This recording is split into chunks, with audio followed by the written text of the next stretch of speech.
Eclipse season is here. Wow, it's that time of the year. We are going to have two eclipses. One on the 12th of August in the sign of Leo, solar eclipse, which will be seen across Europe and America, North America, and one towards the end of the month, 28th of August, which will be on a royal star Fomalhaut. Very powerful eclipse, a lunar eclipse, which again will be seen across Europe and North and South America. So powerful, powerful times. Eclipses are times that collectively we have big shifts, big surprises, big events, and especially with this eclipse in Fomalhaut, a royal star, they're known as like initiation of whole humanity into certain different energy of different and breaking of illusions because it's in Pisces belief system. Fomalhaut, the star, is connected to our belief systems, to divine blessings, to artist inspiration. So it can be the appearance of a new spiritual figures or the passing away of a spiritual, very important artist figure or religious figure of some sort, the coming of a new one or the disappearance. Sometimes it's not certain which one.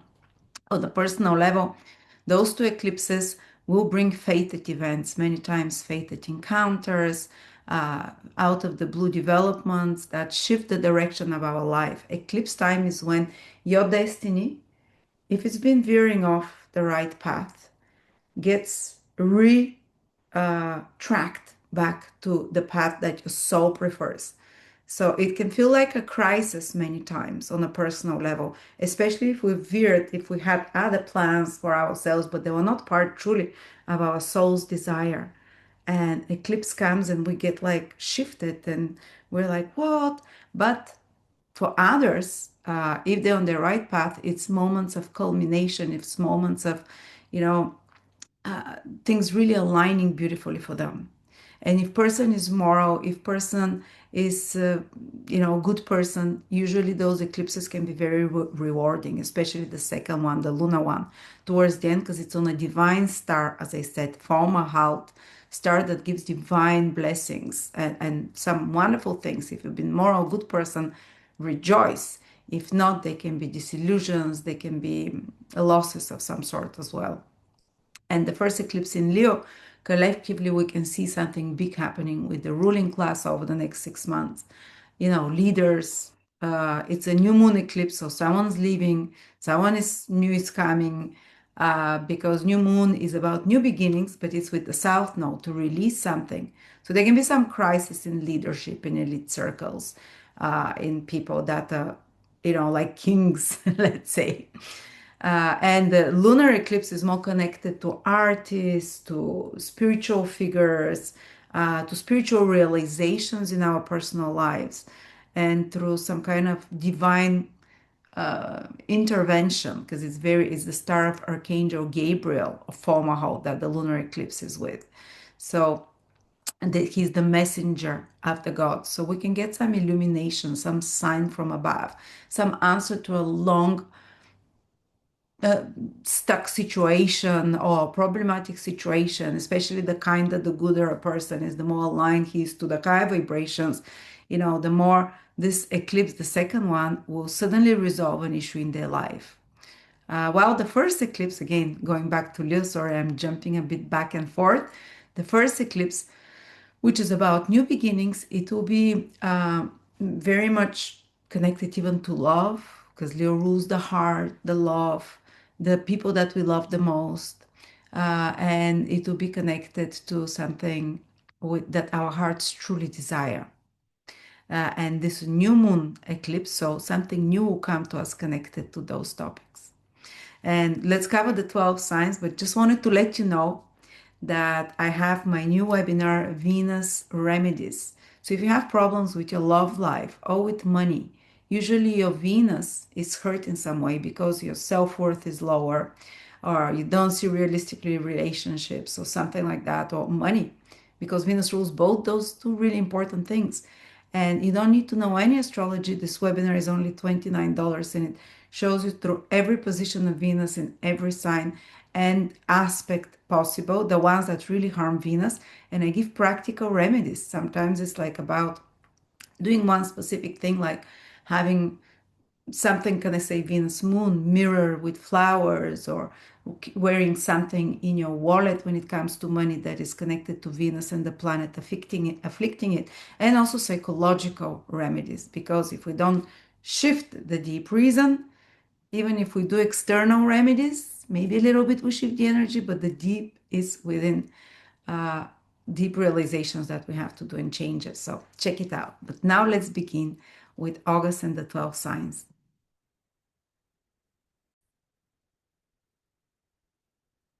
Aries, Sun, Moon Rising, August 2026.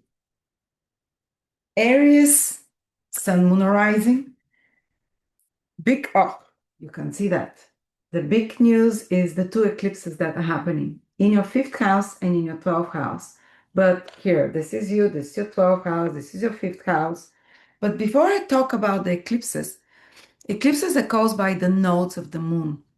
And the nodes of the moon this month are changing sign. They were in Pisces, Virgo for the last year and a half, where they were causing the majority of eclipses. And from this month, they're moving fully into your fifth and 11th house, which are actually better because till now, eclipses tend to do some crisis sometimes. And eclipses tend to give us the biggest evolutionary growth wherever they're passing the nodes. So for you, the south and north node, you now are in the sixth and 12th houses. So a lot of the, let's say, evolutionary lessons of the last year and a half, and maybe a little bit longer because we have another eclipse in Pisces this month, were about mental health, physical health, because 6 and 12 houses, this axis of, mental, physical health, sometimes addiction, self-sabotaging behaviors, trying to clean up unbalanced situations in your life. Sometimes it's connected to enemies, the sixth house, to work as well. But they are moving to much kind of, let's say, positive houses, the 11th and the 5th for you. The south node is moving to the 5th house, while the north node is moving to your 11th house here in Aquarius. Think back to 2008, 2009. It was the last time the nodes were like that situated, and the eclipses would be exactly happening very similar way. But history never repeats itself, but there is similar themes. So 2009, 2008, 9. And so this is the axis that for the next year and a half will be most fated events and the most evolutionary, let's say, impact for you there. And the fifth house, when the south node goes to the fifth house, it means that we need to release certain aspects of uh, anything connected to fifth house. Sometimes it can be like a child growing up and there is less of you having to be around them or control of them. Sometimes it's that you're releasing a love, someone that is no longer necessary in your life. You're releasing certain type of love. Other times it's just you're releasing certain aspects of how you do love. And actually, the focus goes to the 11th house where the North Node is. Even this thing is eclipsed here. uh, where the 11th house, where the North Node is, because this is the evolutionary pull. And the 11th house is much more about what can I contribute to the world. While the fifth house is like, how can I have fun? How can I do the things I enjoy and love? Dating, having fun, going to theaters, doing your hobbies, the things you want. The 11th house, this is what you kind of maybe we'll let go of a little bit, we'll detach from it, which is the south node. It doesn't mean good things won't happen there because Jupiter is also there. So you can have things naturally come to you, like love, but without you being obsessed over it in some way. And it might involve letting go first of some love or some way of doing love or some aspect of your relationship with your children so you can have a better, healthier one, which Jupiter would introduce, which is also in the fifth house. But the North Node is saying in your 11th house, now it's time to think what can you contribute to the world or goals that your personal, more kind of ambitious social and economic goals rather than things that you enjoy doing, which is the fifth house. You'd want to focus on things that are productive, things that contribute to others, things that can bring you money, which is the 11th house, things that can make your name known, again, the 11th house, things that can attract or influence larger groups of people, help them, heal them, or impact them somehow for business and reach larger groups of people. And this will be time for the next year and a half, Aries, which your circle will expand, your social circle. Maybe that's why you won't have much time for the things that you usually enjoy to do, your creative outlets or your love life, even, because your social life tends to become bigger and tends to become what draws you more. You can even meet some people. Rahu represents people that are in different social groups than you, or friends that are from abroad, or from different even religions, or different, much more, say, wealthy, or much more successful in certain area, or even a benefactor. 11th house is benefactors, but that's over an year and a half ahead. Like you can meet a benefactor or a supporter that Rahu has the energy to shoot you upwards, higher, even skipping a few steps to go higher. So watch over the next year and a half if there is some people that can be beneficial to you. It's a very opportunistic transit, Rahu in the 11th house, especially if it's your ascendant in Aries that's very strong, because the ascendant is always the most strong point for prediction if your time of birth is correct, of course, because many times it is not, and even 5 minutes can change your ascendant sign. So opportunities through others, through your social circle, if you're somehow online, if you have online presence, media presence, this can be time when you really become ambitious to reach more people, and you will be, to reach more following, more clients, uh, even on the foreign market, because Rahu rules something foreign, new clients, new followers, or new people to reach with your message, or just new friends of some sort that bring opportunities of membership to new clubs or groups or organizations that you join of some sort that can be socio-economically beneficial. Rahu just loves it in the 11th house, the North Node. It's its natural position for gainfulness and socio-economic success of some sort. And of course, with Rahu, then we have to be careful that sometimes we might select people not based on. Rahu doesn't care about the soul qualities, cares about what can I get out of this. Or Rahu cares about, someone can be very charismatic, but somehow, just driven by greed, or just driven by the motivation might not be the purest. But Rahu is here for material growth. It is a planet of material opportunities and growth. That's why we love it in the West.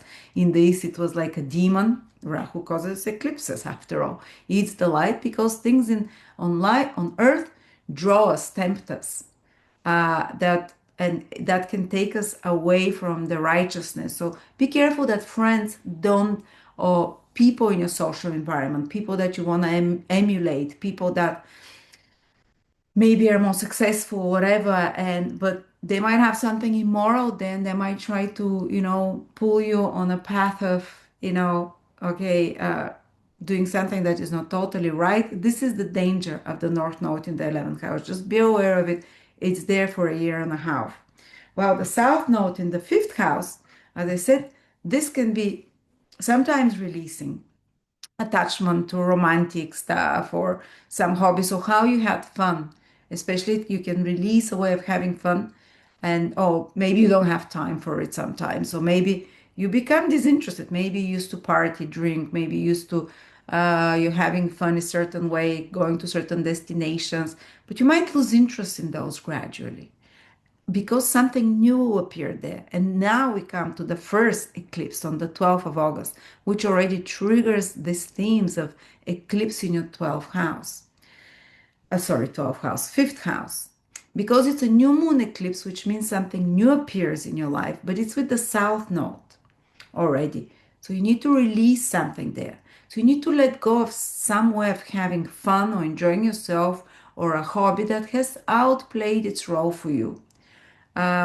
Maybe you love the theater. Maybe you love playing tennis with someone. Maybe, your fun was going to nightclubs. I don't know what is your leisure time, the thing that gives you most joy, that makes you feel most excited and happy. This is the 5th house. Well, sometimes we do very unhealthy such ways, or sometimes something is just not part of our path anymore.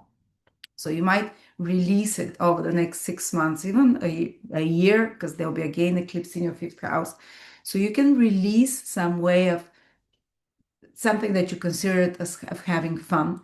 And that is no longer actually, you won't feel the fun of it anymore. You might do some conscious sacrifice there. So something much higher vibration can come because South Node eclipses, they bring something that is you're more spiritual aligned with. So a new hobby can appear sometime over the next few months, a new hobby or a new uh, way of bringing joy to yourself that is less materialistic, that is less addictive, and that is more fulfilling to your soul, that is requires less external things but more, it gives more internal joy. So something more, it can be a spiritual practice, even it can be like painting or drawing, like a meditation, a type of thing. It can also bring a new creative idea, and with the South Node, possibly it can be something that can help collectively many people. So some creative idea don't necessarily mean some art idea. Creative idea is like some original idea of yours that you download. South Node is very easy to download from invisible force sources. So look out this month and actually the next month as well, or even before that a month, it can start for ideas, insights that with the South Node, it might be an idea you had originally already. South Node is something from the past, but something that you bring something new to it, and something that almost like a download. And it's in sign Leo, it's going to be very creative, or it's going to be very, you can get excited about it in some way. And then when eclipses start happening in your 11th house, over the next 2 years, there will be probably eclipses, or a year and a half in the 11th, you can bring that idea to the public. But fifth house is to create something like a baby from little, uh, to raise it like your own child. And new beginnings, they're very powerful. It's an eclipse fated one. It can be a new idea for a business, it might be a new creative idea. If you're even someone who is a, artist, wow, eclipses in your fifth house, fated for your, artistic performance career of any sort. And of course, is the love life, the fifth house. Solar eclipse in the fifth house. Okay, how can it play out? Multiple ways, but for someone, it might be the end because South Node release some attachment to someone they've had for a while, and they're free, and they make space, and it's like South Node makes detachment without effort. It's like you wake up one morning and you stop caring about that person that maybe you broke up 5 years ago and you still think of them and you're healed, or maybe you're with them right now, but you kind of, it fizzles out. But it's doing it because, as I told you, eclipse acts for a year, solar eclipse ahead. So initially there might be some fizzling out for some of you, but a certain aspect of a relationship, romantic, can fizzle out, so a new energy can come in because it's a new moon eclipse, something new. So new love interest for some of you, uh, or if if you, or kind of a renewal of your romantic life can come through doing something different, through connecting to have fun together in a different way and discovering different aspects of your own self and of a romantic partner that makes you look at them in a different way. But the South Node also there, the eclipse with the South Node can also mean that some of you fall in love. This is falling in love, eclipse in the fifth house. It might be with an already existing partner, because South Node can be connected to something that's already existing, that you say someone, someone can fall in love again with their partner. Because sometimes something new comes in their life. Fifth house is a child, for example, or new hobby they start doing together, or new exciting thing they want to do together. I don't know. Or some crisis. Eclipses can bring a crisis that makes you rediscover a partner in a different way. Or it can be a brand new love. But there is a soul connection there with the South Node. There is maybe you've been in past lifetimes before. There will be like a recognition. Oh, this person feels familiar. This person feels like my soul has known them. Or there might be for some of you even like past love coming back to start something because the South Node again is connected to the past in some way, but it's a new moon eclipse. Something new is starting there. Just like for a creative project or idea, even you might build upon an existing idea uh, or something that you thought about before. Or you can have a brand new one, but it's kind of divinely dispensed somehow. Um, or it can be like a new hobby or restarting a hobby that you say you've always wanted to play an instrument or to play drama or to do something, but you've never done it. So now this impulse comes back, but you finally do it in some way. Or new kind of shift towards interests, hobbies, what you consider fun. And of course, the fifth house is connected to children. I said already there can be some big shifts. Some of you, it can be a pregnancy. Some of you can be a child moving away to live, or a child getting married, or a child leaving some kind of education and starting on a different path. There'll be some important news for not all of you, not everyone has children, but for some part of you might be something important. So you see children, love life, creative project, even your own business, if it's your own business, like a baby, you're growing it. But this eclipse is making trine to Aries. So, but there is like a change of heart. The fifth house rules the heart area, the stomach area as well. Change of heart about something.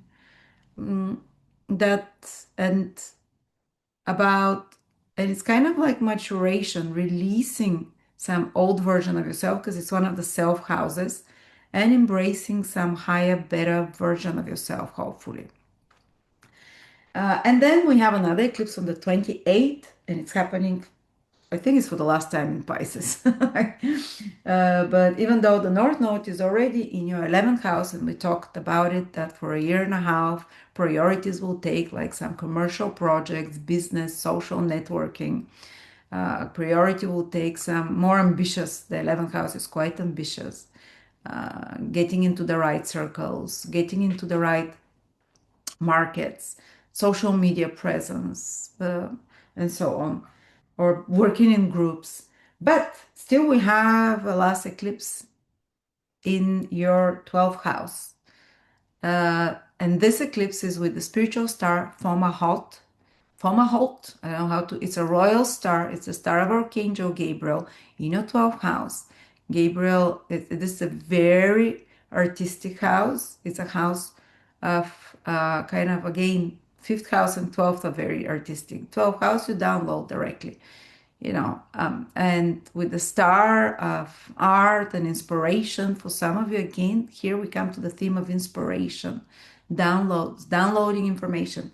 From a halt, our Archangel Gabriel, where this eclipse is, this lunar eclipse is with it, Archangel Gabriel brings messages. 12 houses, the invisible world, departed loved ones, your guardian angels, your demons. Depends where you catch messages from. So, and it's with Uranus. Uranus is almost like it's square Uranus. So, like sudden insights. For some of you, your angel can talk to you through messages, through a symbol, through a sign. Like a lightning hits you, suddenly you realize something. Sometimes it can be external. You're thinking about something, worried about some problem that's enslaving you. 12 houses, what enslaves us? What keeps us stuck? What keeps us? It can be addictions, it can be self-sabotaging behaviors. It can be some traumas that we don't even realize. And when you're stuck in something and this eclipse comes, a messenger of God, Fomalhaut, or Archangel Michael, a royal star. The moon is intuition, so your intuition can tap into through a sign, through hearing something from someone, through a message, through divine intervention almost to give a solution, because the lunar eclipse, full moon lunar eclipse with the North Node wants to give a solution to something, especially something that enslaves you, or to complete something. 12 houses to complete, to resolve, uh, to let go, or to see results of something. especially if it's something artistic or creative, something that you poured your, inspiration into. You can see results now over the next, lunar eclipse acts for 6 months. So it's not just on the 29th. And of course, it's the 12th house. It can awaken certain fears. It can awaken certain worries because this is the house of mental health. So watch out, don't let the messengers from the lower dimensions intervene. But for people that are more spiritual aligned, as I said, the star that the eclipse is happening on is it's a star of extreme spiritual blessings if a person is moral and ethical person. It's a good, compassionate person, which majorities of humans are. And honestly, only the ones at the top, they're the cuckoos. Or, I mean, they're bad apples everywhere. And and then this 12th house eclipse can be about some loss if you're not on the moral side. And sometimes, even if you're on the moral side, it can be about some loss. It can be about losing something, literally, or it can be about, you know, um, yeah, some kind of more anxiety, mental stress. Um, But for others, it can be powerful realizations, spiritual, deep, profound, even messages from the spiritual world. And for others, it can have to do some important event connected to foreign places, foreign travel, foreign residence, 12 house rules, that as well, foreign trips in some sort that it's saying over the next 2, 3 months, something important for such topics. You might have a fated travel that's coming, or something to do like getting papers to live abroad, or something to do with something that is connected to foreigners that you're trying to complete and get results there as well. So these are the two eclipses, Aries. They don't directly affect you unless you have something in Pisces around 4 degrees, where the eclipse is happening in Pisces. Quite a few areas might have something. By the way, you can see if you have anything in Aries, or if the eclipse is affecting you, just by going to my birth chart calculator.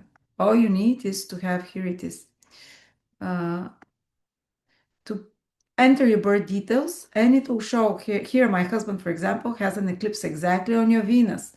I'll be either dying or like some fated event, I don't know. Or if around the 27, 28, you have an eclipse, the eclipses are shown by this color. You see exactly an eclipse is only affects you if it's conjunct within a degree or two. And my calculator shows only within a degree or two, and the conjunctions only. So check out, you might have something there. So thank you so much, Aries. Oh, what else? Mars is entering your fourth house from the 11th. We'll be there for a month and a half. So you might be quite busy with domestic things. It's good to do repairs around the home for a month and a half, because otherwise, or do something physical, active, exercise at home, because also it can escalate, because sometimes there can be emotional restlessness, anxiety, because the fourth house is the house of peace, home, and Mars there is like, what peace, home? Or do some project with family members. But again, it can escalate for a month and a half. Either you be active at home, something to do with home, or you do some home repairs or such kind of stuff, or do something,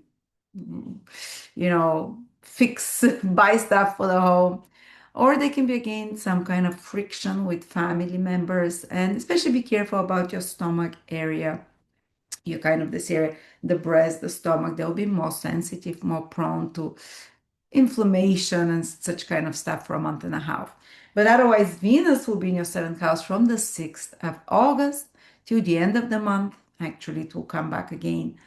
It will go retrograde in October, November into Libra as well. So we're starting a cycle about from August, the middle of August onwards, this pre-shadow period of Venus, where there'll be something very important that you connected to relationships. See, there's an eclipse in the fifth house, which can sometimes mean falling in love, literally. And there is also Venus entering your seventh house, which says for now there is something possibly good new coming to you through relationships, through partnering with others, through collaborating with others in some sort, through help if you ask another, or something good happening in the life of your partner, or just improving the bond and the connection, or improving connection with clients as well, improving connection with experiences through others, maybe even some help from others. And again, possibility for starting a new relationship, because we're combining not just Venus through your seventh house, which happens every year, but with an eclipse in your fifth house of love. And maybe something happens that activates a partnership. So there you go, guys. So it's good for signing contracts, agreements, kind of, because of Venus in the seventh house. But around the 12, be careful with children, with romantic partners. Just the 2, 3 days around it, not overall, because of the eclipse in the fifth house, children and romantic partners as well. But it's something is shifting there. Something will be changing. It's a sign that in the next 5, 6 months ahead, there'll be a big change of energy in your life in this area. So thank you very much. And yeah, check out my Venus Remedy webinar if you want to know if you have problems with love, with money. I give you very practical remedies how you can fix that and how you can start the psychological but also practical with something you have to carry on you, or certain colors or certain things that you can eat as well to shift the energy about money and love, depending what sign your Venus is in, what aspects it has. And the end. Taurus, Sun, Moon, Rising, August 2026. Taurus, let's start with the long-term prediction, which is for a year and a half ahead. For the past year and a half, we had the nodes, which bring karmic or fated events, and they're the biggest evolutionary spur for humans. They were in your 11th and 5th house, but they're moving now to the 10th and 4th, which are angular houses, very pivotal. Oh, there you go. On the top and on the bottom, they're moving. You're here. It's ridiculous. And it means that the when they move, so you're here and the nodes are moving straight like that at 90-degree angle to the top of the horoscope. The north node goes there and the south at the bottom of your horoscope. And the south node, so let's start with what does the north node wants? This is what we usually have to, where our ambition and drive goes towards. And it's moving to the 10th house, which is a very natural house for the north node. So more ambition will be born in you, especially if you're Taurus rising, even the sun and the moon, a secondary check. But there is going to be like you'd feel more driven about career, or say if you've been unemployed, you might suddenly start getting more ambitious and wanting to find a job. And or for some people, it's even shifting their career over the next year and a half. Somehow, usually during eclipses is the activation, but shifting their career in a brand new direction. North Node is something brand new, something that you didn't expect you even could ever do. And it can be as a surprise, but as I said, it is an alignment. If your soul has veered off a bit, the nodes, the eclipses, can try to put you into the right path. So stay tuned, like some opportunities at work, at career, and you can become more excited about it. North Node is passion. It carries the energy of excitement, of passion, of desire. So you put a lot of your energy towards something about your career, towards social status. Your social status can change as well in a powerful way, usually going upwards, because the north node pulls us upwards, the south node pulls us more within. So those of you, it's good news. Those of you who are career oriented, other people, if they're not career oriented or if they're retired, for example, it can make them actually more active in the world, more wanting to be involved with something, more proactive overall, because the 10th house rules action, our actions. So to put us more into, to do things rather than, to get out into the world a bit more, rather than hiding in our shell, because the south node goes into your fourth house for a year and a half, and fourth house is home, staying at home, comfort, staying in your comfort zone. So this transit of the North Node in your 10th house and the South in the fourth says naturally inside of you processes will start happening that psychologically you'd be pushed to come out of your comfort zone, to get out into the bigger world, or even to structure, to organize your life more. 10th house is the house, it's Aquarius, it carries the energy, it's a Saturnian house for you of structuring, organizing, putting more order into your life, taking on more responsibility.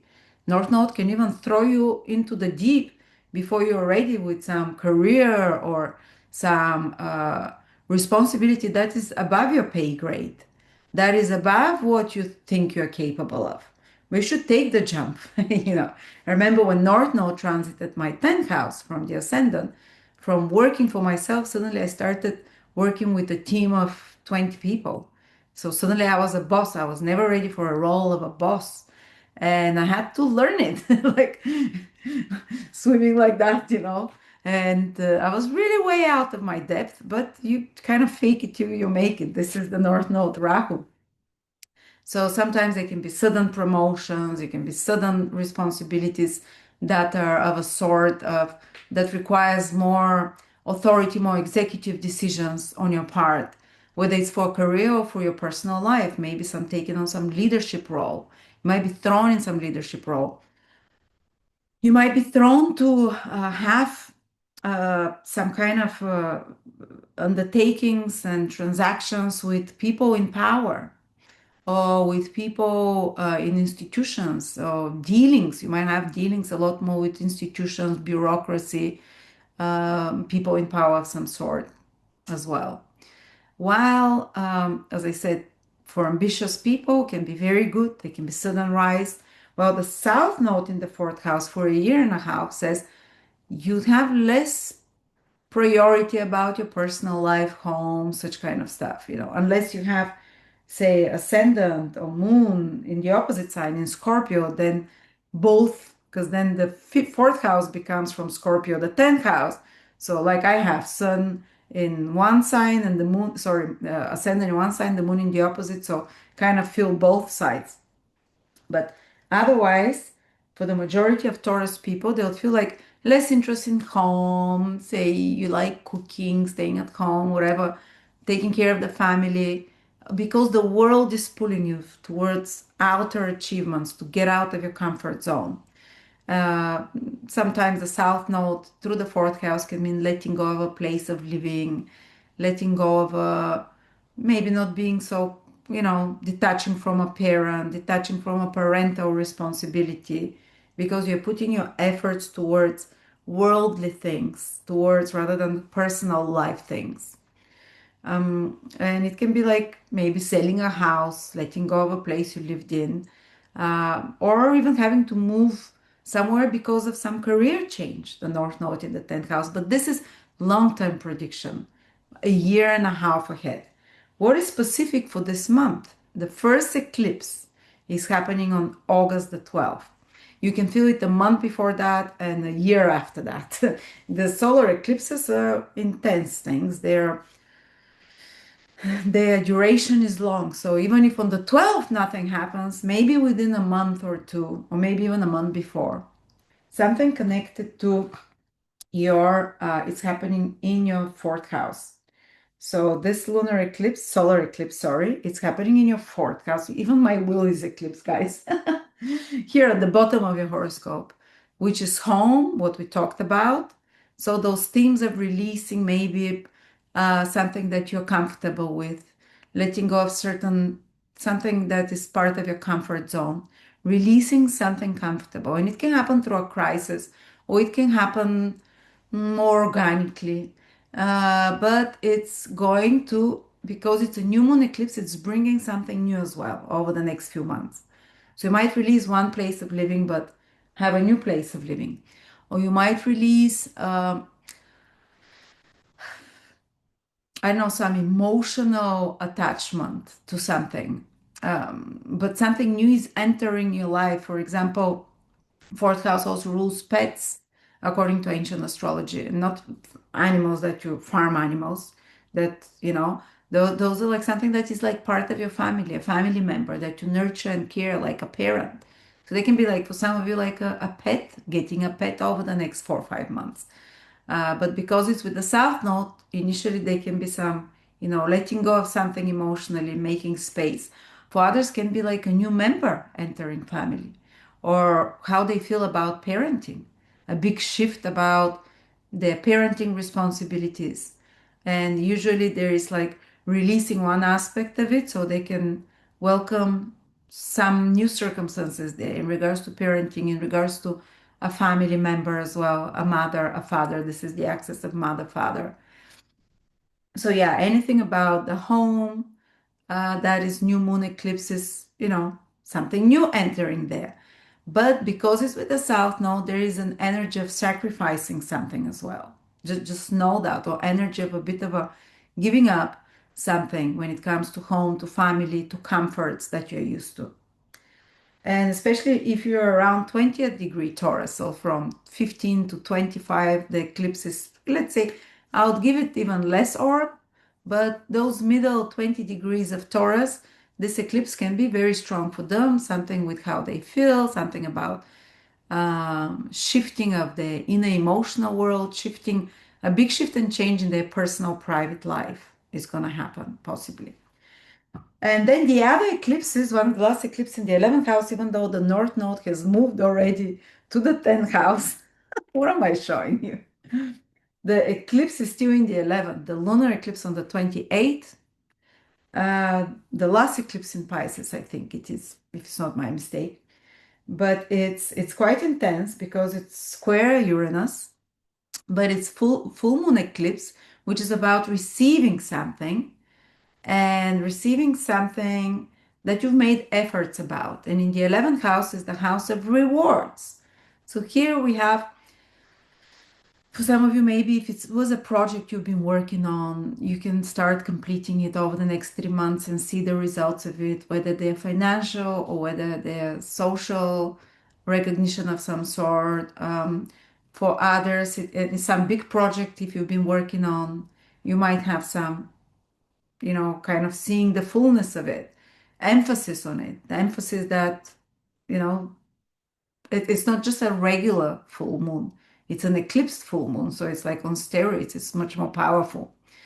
For others, some reward can be there, especially as I said, this eclipse is on a very moral star, very spiritual star of spiritual blessings from Archangel Michael, Gabriel. And if you're a moral, good, kind person, they can be, for example, financial rewards. They can be public recognition of some sort, which is the 11th house. They can be a figure like a mentor or what's it called? Benefactor that helps you in some way to fulfill a dream or goal of yours, an existing dream or long-term goal that you've wanted. There can be some help there, divine help or divine intervention, like a message from above, or clarity, spiritual clarity. And because it's an eclipse, it can be through crisis that brings inspiration or brings um, alignment. Actually, it starts with crisis sometimes, but it leads to better alignment for you to fulfill some dream or goal or financial gains. Even again, this is 11th house of whether it's bonuses, whether it's salaries, whether it's money that comes through you for business, through business, for example. But of course, it's an eclipse. You have to be more careful with friendships. There can be some critical situation with a friend that needs help, or a friendship that might have outplayed its role in your life. So you release it because it's full moon. Something is full, went to its full completion. And, or just like some membership, or if you're a member of kind of now it's even subscriptions of any sorts is the 11th house, social online presence can you might have, for example, remove certain subscriptions, or but it's more like it's more intense actually, it's a whole eclipse. Or you might be that certain organizations you don't want to be a member of anymore, or groups online. But because again, it's with a very beneficial star, the star of Archangel Gabriel, people that are artistic, people that are spiritual, they can have some reward here. People that are compassionate, because this is the star of compassion and so on, they can be some reward and divine blessing of some sort. Yeah, and the 11th house is online social presence. If you have any kind of online activities, businesses, projects, it might be time for rewards from that. It might be time to release it or time to reap rewards from it, time to change something there, shifting the direction. So there you go, Taurus. And then there's a few smaller influences. Mars, Venus is moving on the 6th, I think, into your 6th house in Libra, which is good for work. You might enjoy your work more.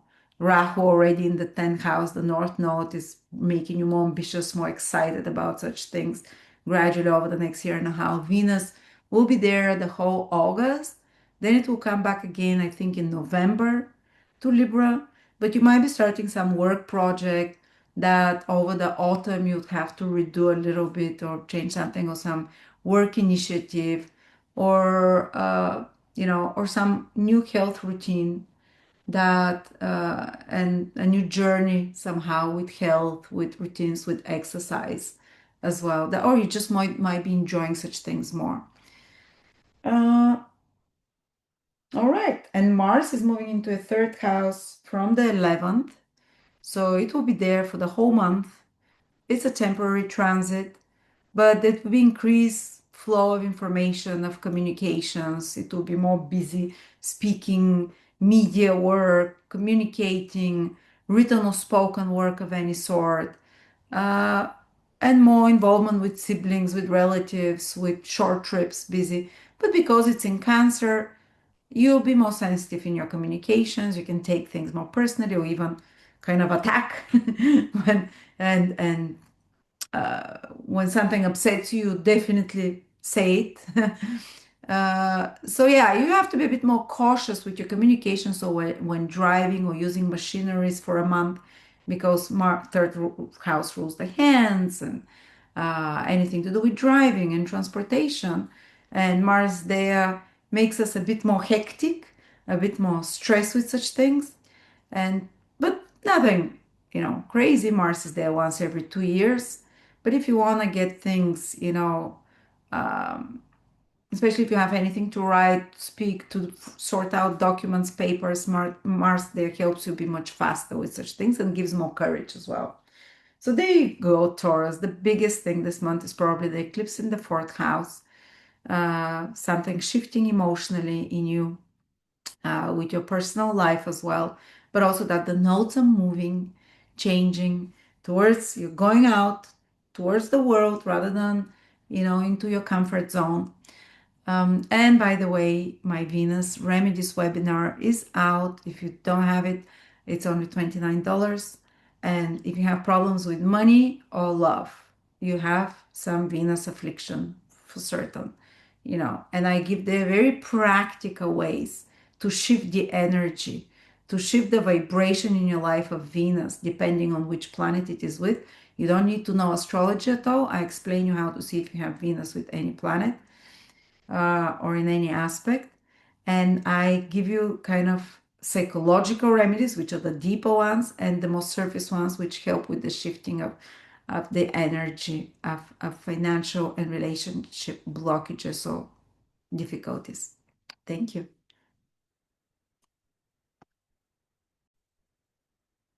Gemini, Sun, Moon, or Rising, especially Rising, is always very powerful. If you know your time of birth correctly, check it out first. Gemini, the nodes are changing sign this month in August, and this is a long-term prediction, the first part. Then we'll look at the eclipses specifically. But when the nodes change signs, your priorities also change, and your karmic lessons change, and the fated events, kind of eclipses is a bit like divine intervention, because the nodes cause the eclipses basically. But the nodes are changing from your 10th and 4th house, where actually they were more disruptive for you. Oh, you can't see it, of course. because they were exactly like on a cross from you for the past year and a half, making shakeups with career, with personal life. So it's more intense. Now they're shifting towards the ninth and third house. So the north node is going to your ninth house and the south node to your third house. The north node always is like the compass where you should go, where you should put efforts, and always we become more passionate about that house. So for you, it can be a period of a year and a half where you become passionate to explore further away from your immediate environment. So traveling abroad or what is familiar. The third house is what is familiar, what is the things that you already know. Ninth house is the things that the unknown. Ninth house is the larger world. So some people start traveling more. And the North Node gives you permission.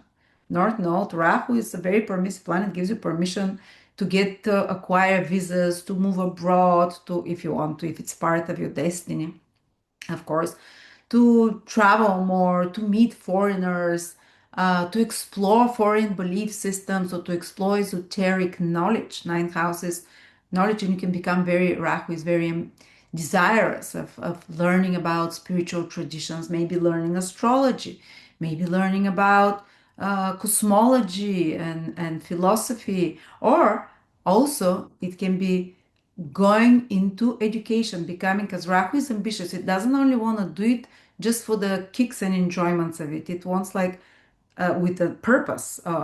If I learn it, how can I apply it and use it in my life? So it can be also time where opportunities open for you for a year and a half ahead to study something, university degree, astrology. Usually it's not just some practical skill necessarily, even though Jupiter is in your third house of practical skills for a year. So both this axis of practical skills and kind of more abstract knowledge and more philosophical knowledge, more law principles and so on. So you have both axes very strongly activated for a year at least because of Jupiter in your third house. So wonderful time starts opening for you either to explore by physically moving and exploring foreign cultures. You might just get interested to watch documentaries that are about foreign cultures, other habits and traditions of others, or to physically start, traveling, or even like to get arranged document citizenships in foreign countries, or to get a degree or to start studying something like astrology or whatever. This is again, people get fascinated when North Node is in the third house with such higher knowledge things and systems of knowledge of any sort. So good time for it, degrees and so on. Also, you can even meet people in high positions. Ninth house is elevated people, intellectuals, and uh, sometimes foreigners, as I said, or academics, or people from high up levels of some sort. And because Rahu is an opportunistic planet, through such relationships, there can be some opportunities that open up to you. And also it's about finding a teacher, you might get fascinated by a guru, a teacher, a motivational speaker, a role model. Usually Rahu is more worldly type of people rather than more spiritual, but sometimes, if it's spiritual person, they can have this more worldly glamour to them.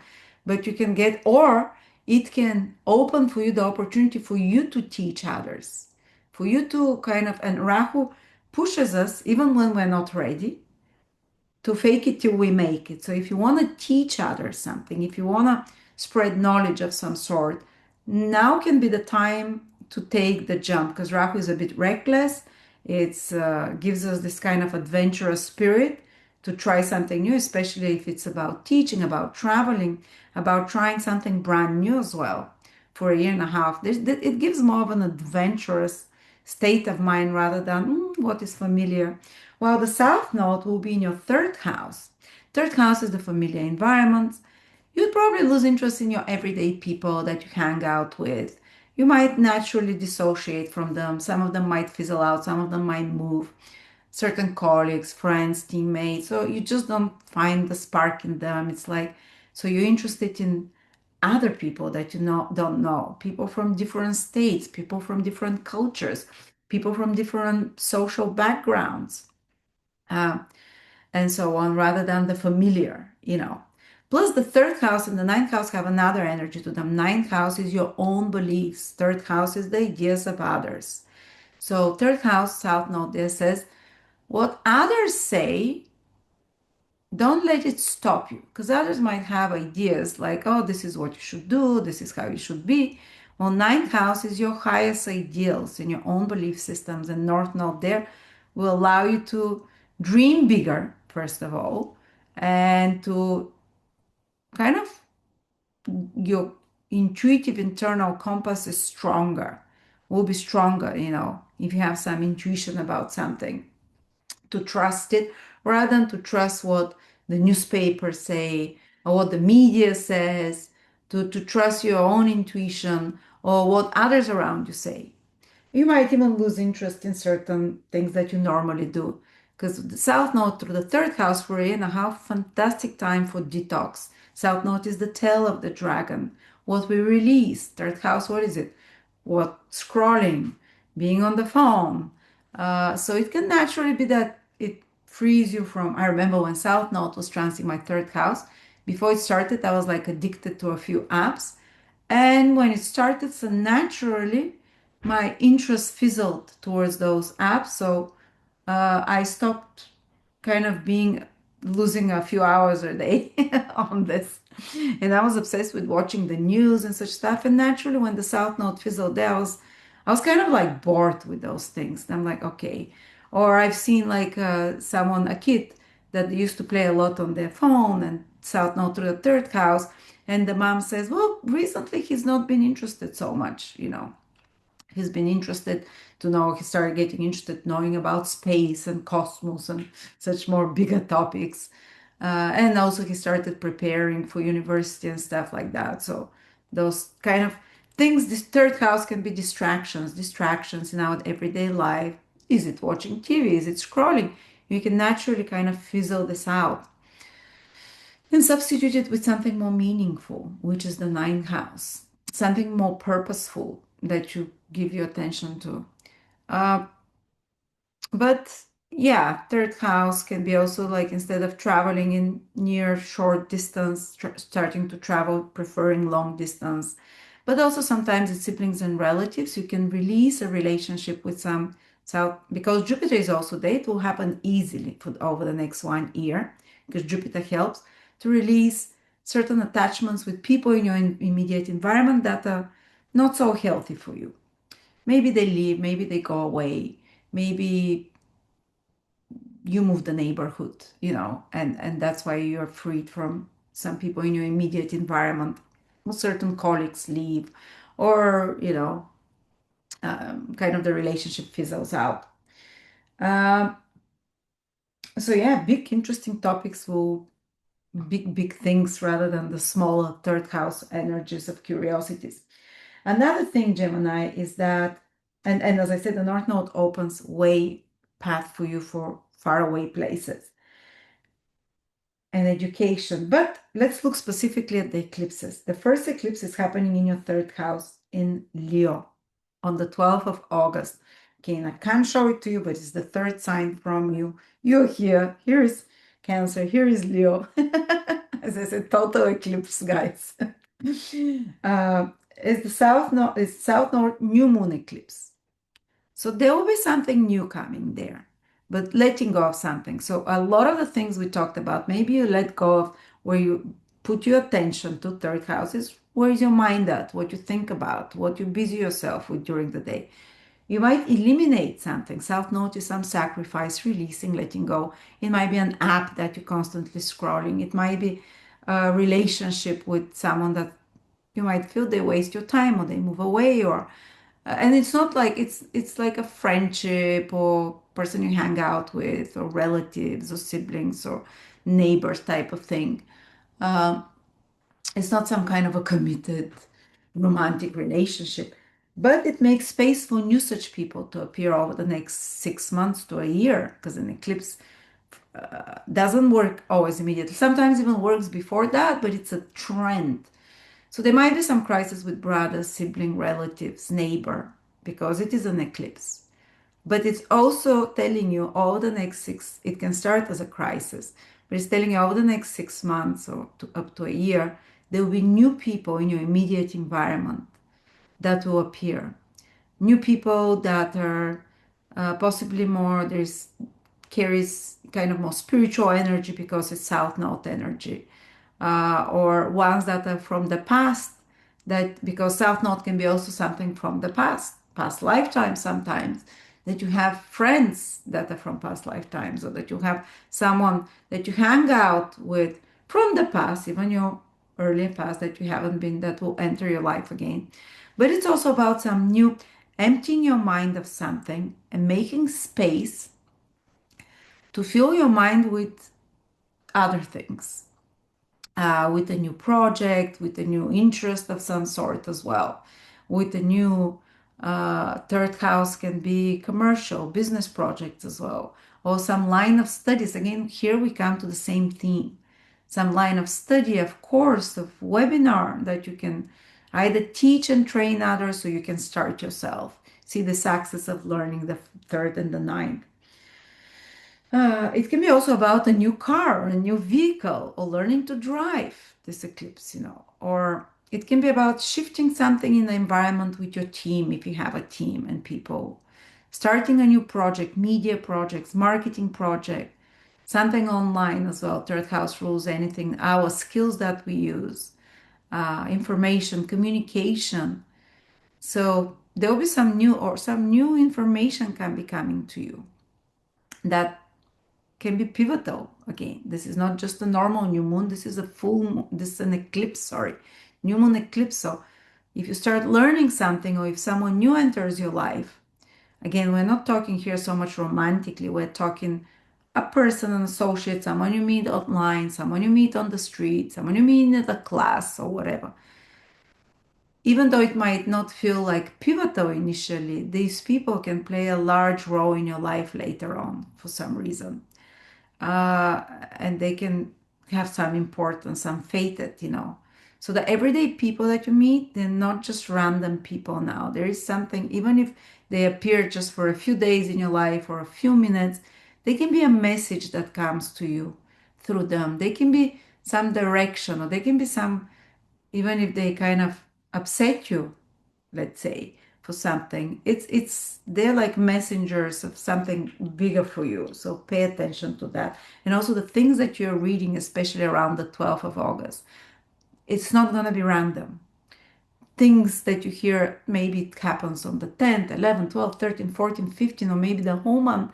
You can hear something, you can read something that is like a message. Third house is the house of communications, some information that is fated because it's an eclipse that can be pivotal, some piece of document or paper or even contract that can be happening, that is, again, it's part of destiny. It's not just the filler, a filler of your life of some sort. All right. And then there is another eclipse, Gemini, that is happening in your 10th house. This one you'll feel it, even though the North Node has moved already to the 9th house. The eclipse is happening in the 10th house, possibly the last one in your 10th house, especially if you're early degree Gemini, the first 5, 6, 7 degrees. This eclipse is very pivotal. It's with the full moon eclipse with the North Node. So the earlier Geminis might feel it more intensely, but still, all Geminis, I don't exclude them, because some of you might have your midheaven a bit earlier in Pisces, whatever. So eclipse in the 10th house, the ancients said with the North Node, they said one becomes like a king. Well, not necessarily king, but you get promotion, something in your job, that your career, that you get given responsibility, expand business or something like that over the next 3 to 6 months. The lunar eclipse is 3 to 6 months, let's say. Or some big shift. It can start again with a crisis because it's an eclipse in your career. And it can be, for example, a new boss coming, or a boss leaving, or you shifting your career. You're finished with certain aspect or certain, and suddenly like big change there. It's an eclipse after all. It's not a regular full moon. But full moons tend to give us something. Now, and it's with a very auspicious star, Fomalhaut. Again, Fomalhaut in ancient tradition is divine blessings. It's one of the royal stars of Archangel Gabriel. So Archangel Gabriel blesses the virtuous, the good people, the moral ones.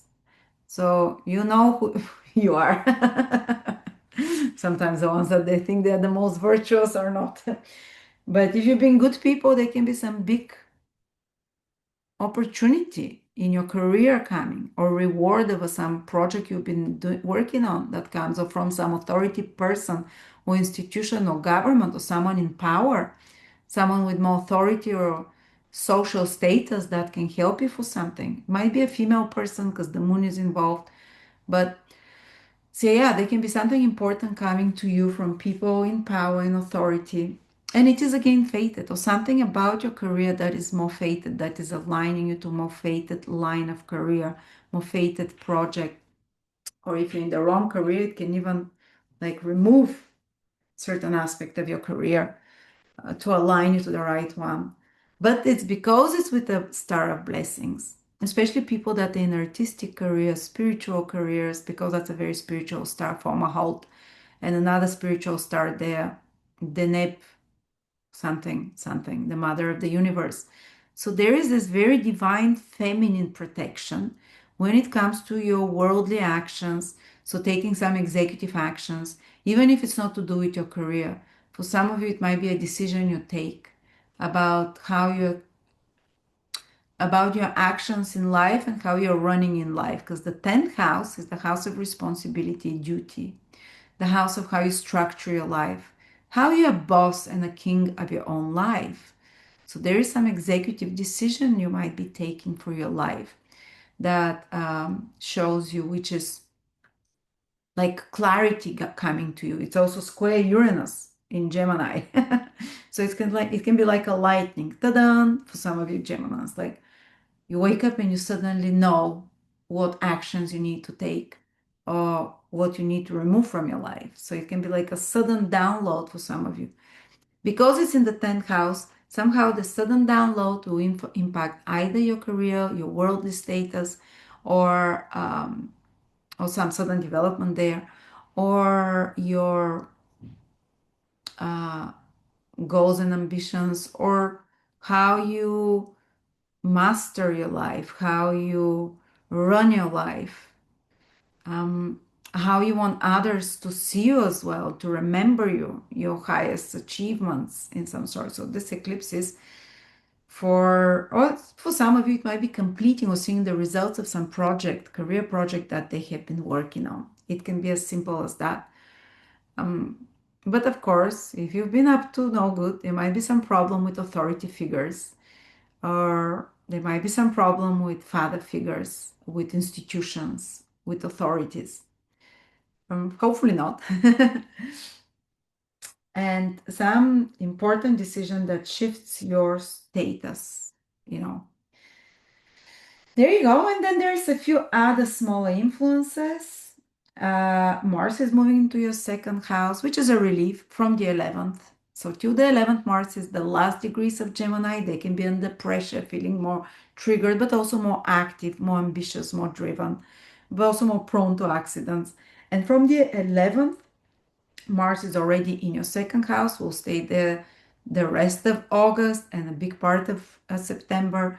So you're under less pressure, more calm, more peaceful, not so stressed. Well, there's still eclipses, but at least Mars is not there, which like the nervous system puts it even under more pressure. And it goes into your second house, so you'll be more driven to for fixing kind of financial matters, going after being more financially driven, arranging more practical, putting it, the second house is practical, more mundane things, putting to use practical things, putting your energy there, because Mars is where you put your energies.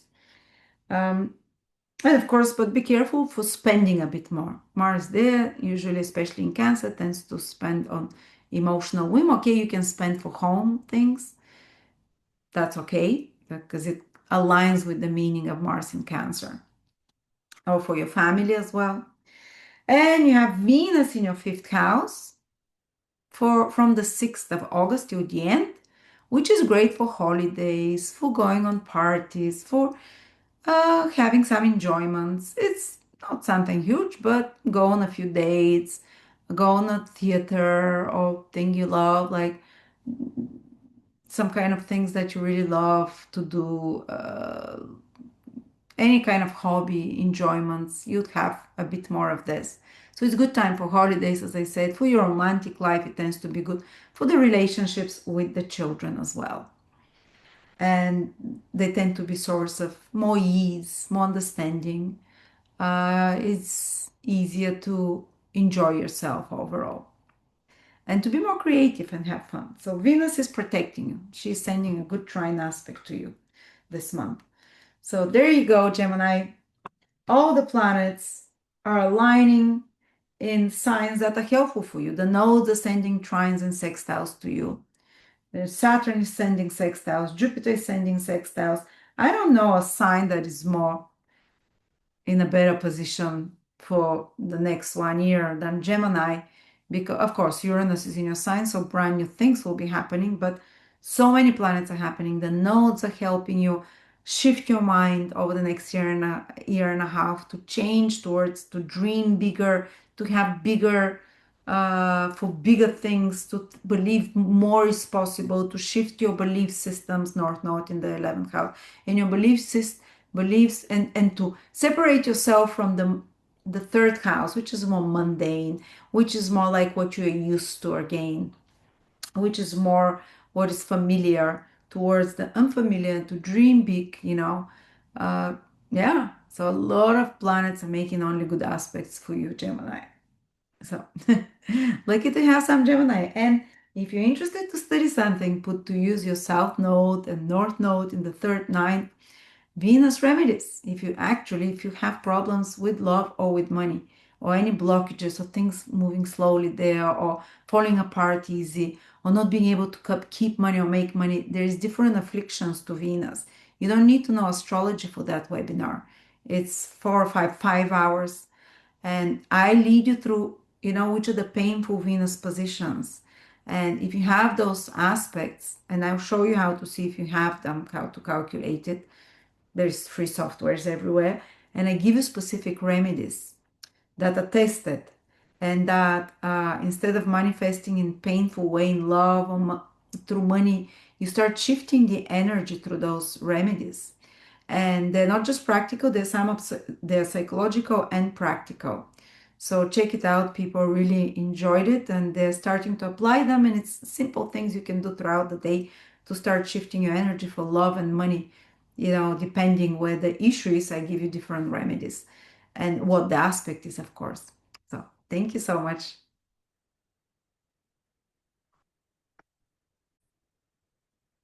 Cancer, Sun, Moon, Rising, August 2026. Cancer, let's start with the long-term prediction for a year and a half ahead, because the nodes are changing signs, or a new cycle starts. Last month was Jupiter changing signs, now is the nodes. So always there is something shifting. So the nodes are very the evolutionary. They show the North Node shows where you become more passionate about, where you can gain a bit more from, where you can materially in particular, and it's entering your eighth house. I have this position, but I'm talking to you from my ascendant. It worked. You can apply it to sun and moon, but to a lesser degree. But when it happened, it was probably 9 years ago. And eighth house is resources that come to you through others, their talents, their help in some way. And I monetized. This is when I really monetized and started working with other astrologers. And a lot of the financial resources was coming from me promoting other people. So I'm giving you a clue here how it worked out for me. You can apply it in a different way in your life. But instead of trying to rely just on yourself, because the second house is relying just on your own skills, just on your own resources, just on your own abilities, try to mobilize somehow the resources of others, or to monetize if you can, or ask for help from others. you can receive it. Or even maybe it might be easier because the North Node gives you a green light, and that's again for a year and a half ahead. Might not be immediate now in August, but it starts a 18-month period where, for example, you can get, so you can come back to this video and watch it, where, for example, you can get a mortgage, for example, money from others, where you can get a loan from others, so someone can sponsor you for something. Or like in my case, I didn't take money from others, but our mutual money with my husband doubled, tripled. And actually, that's when I also met the soulmate, my husband, my current husband, with the North Node through the eighth house. It's not necessarily a transit that brings soulmates, but because the eighth house is house of intimacy. It's house of not only other people's money, but allowing yourself to open for others in physical ways as well, I guess. So for some people, it can mean more intimacy, more uh, sexual desires, because Rahu, the North Node, raises sexual desires, improving your testosterone or whatever. It's time to look maybe at your hormones and improve them, because eighth house is very much connected to hormones. And maybe having some new sexual interest sometimes as well, or just spicing up your sex life, because the North Node is about experimenting in intimacy. Of course, North Node can do even some crazy stuff, but that's for another topic, especially in Aquarius. And sometimes eighth house is secret relationships. Oh, we're getting into dangerous waters there. Or it's something that can start as a secret relationship. So yeah, it's just like uh all right, that's one aspect of it. Another aspect of the eighth house that can unfold and develop over the next 18 months is uh I lost my train of thought. I just had it there.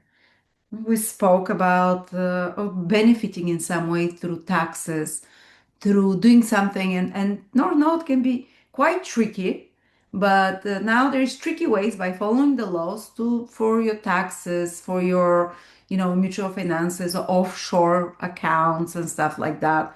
You might become interested in such kind of stuff. And I remember I became very kind of interested. We started doing our own taxes when the North Node was transiting the eighth house, and I learned a lot about taxes and about managing mutual finances.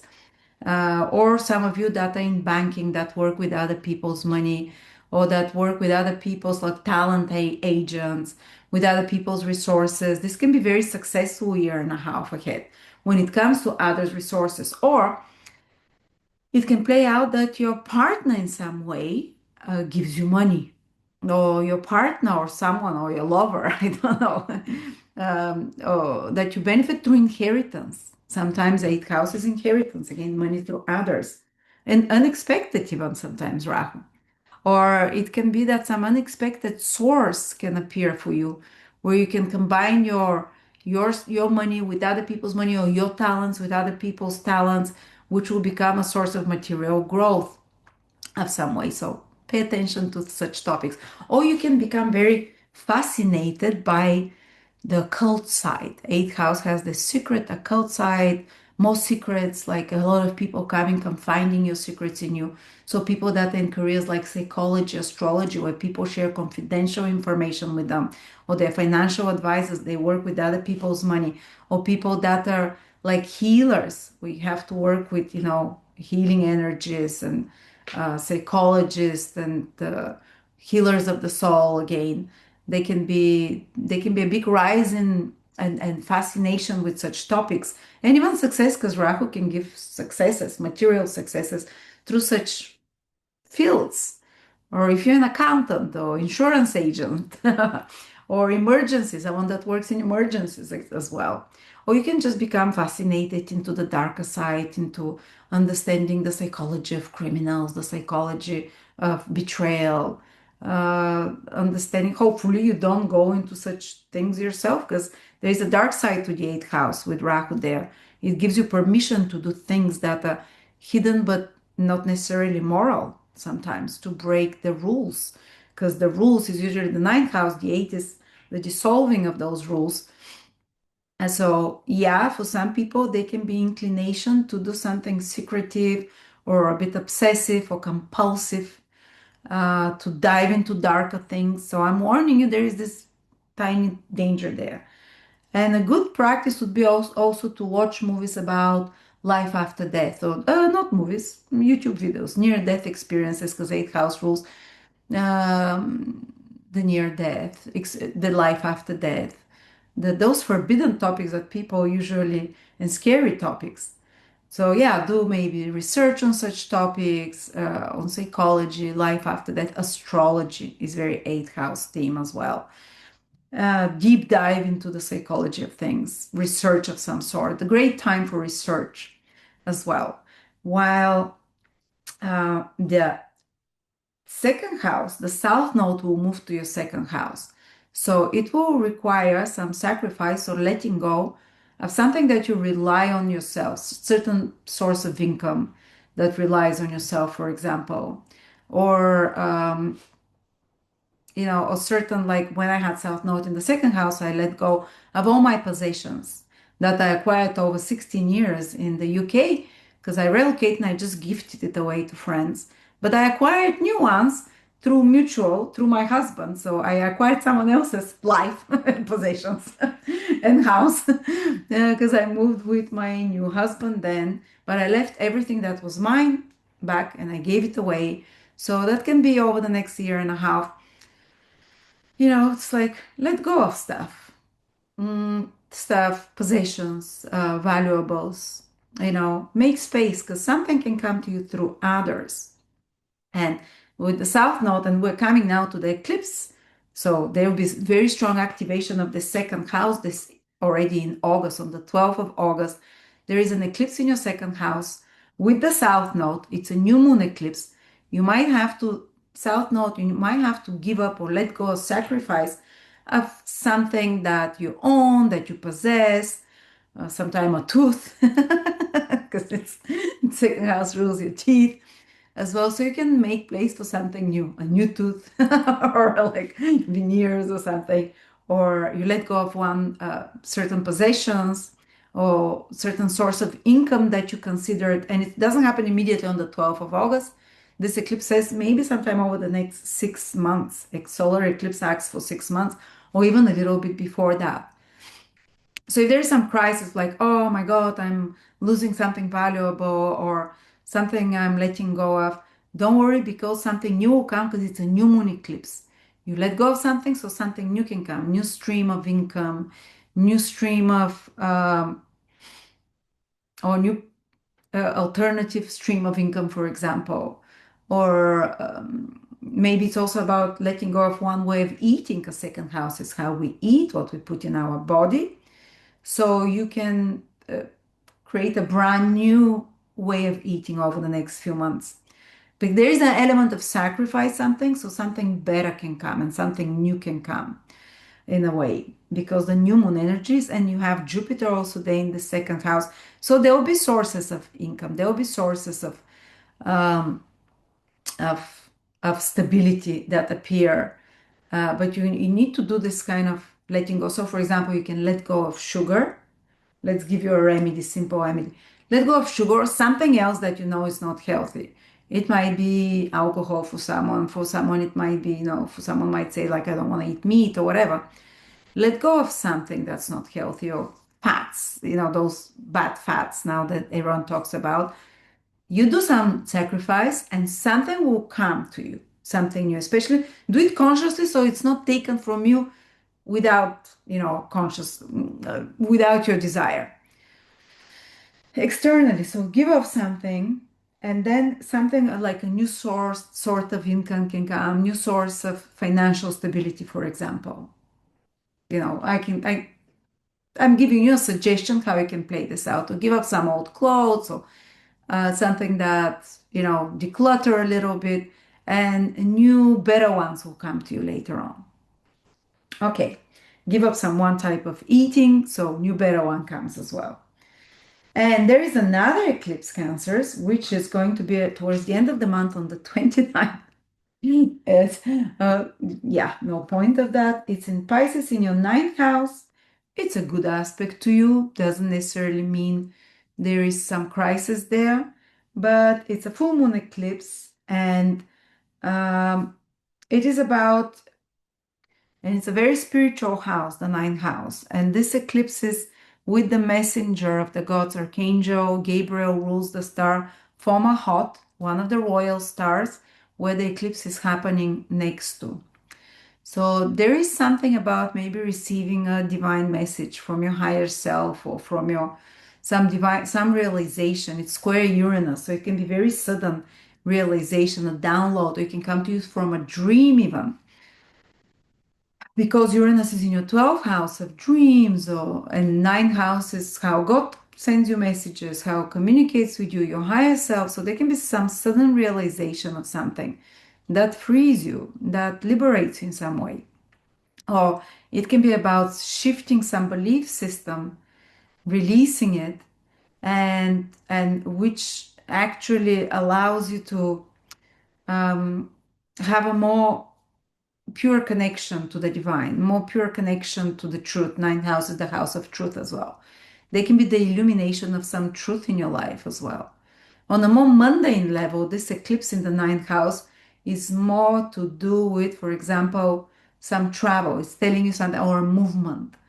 It's telling you over the next 3, 4 months, there can be something about foreign countries, or completing a degree, or teaching. Nine houses, either teaching or teaching projects, traveling projects, educational projects, something about higher knowledge, or downloading knowledge or clarity about certain path.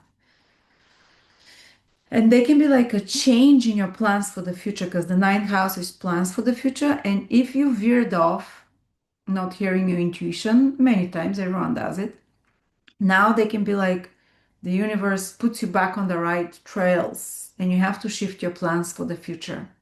And you change, say you've planned that, okay, I'll move to live here, we'll do that, I'll start. Something can shift that changes that how you plan for the future, what you thought will happen. It can be like a big surprise, because Uranus is involved as well. And there can be also some rewards, some spiritual rewards, because as I said, it's a very spiritual sign, very spiritual. Pisces is the most spiritual sign in your ninth house of spiritual messages, and with a star, and like a spiritual experience almost, So if you meditate, maybe do it around the full moon eclipse. Towards the end of the month, there can be some revelation for you, or even sometimes like a mystical experience for those of you that this reading sacred texts and so on. Also, something very important can happen to you through a foreigner, or someone from that is not very familiar or close to you, like a distant person that can come to you as an opportunity, that can come to you as a realization, and so on. So this is overall the energies of the ninth house. Or they can be the resolution of a legal matter. For some of you, ninth house is legal matters. And the south node, a full moon with north node, they can be you seeing the results of the resolution of some legal matter.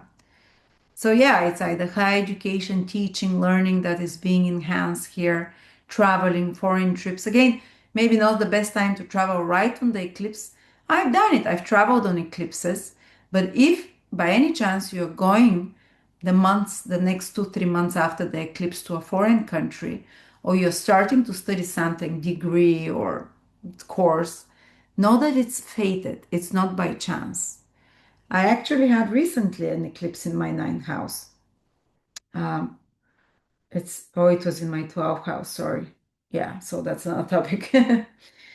So if it was not, if there is like some trip, or meeting some foreign person, or some educational opportunity there, know that it is fated, and it's aligning you to a more correct path in life. Even if you don't see how it's going to work out now, it's not a random, it's not just any full moon. It's a fated full moon. So keep this in mind. And last but not least, Venus is entering your fourth house from the 6th. The whole month it will be there. You might start some home project, and Venus will come back then November, approximately October, as retrograde.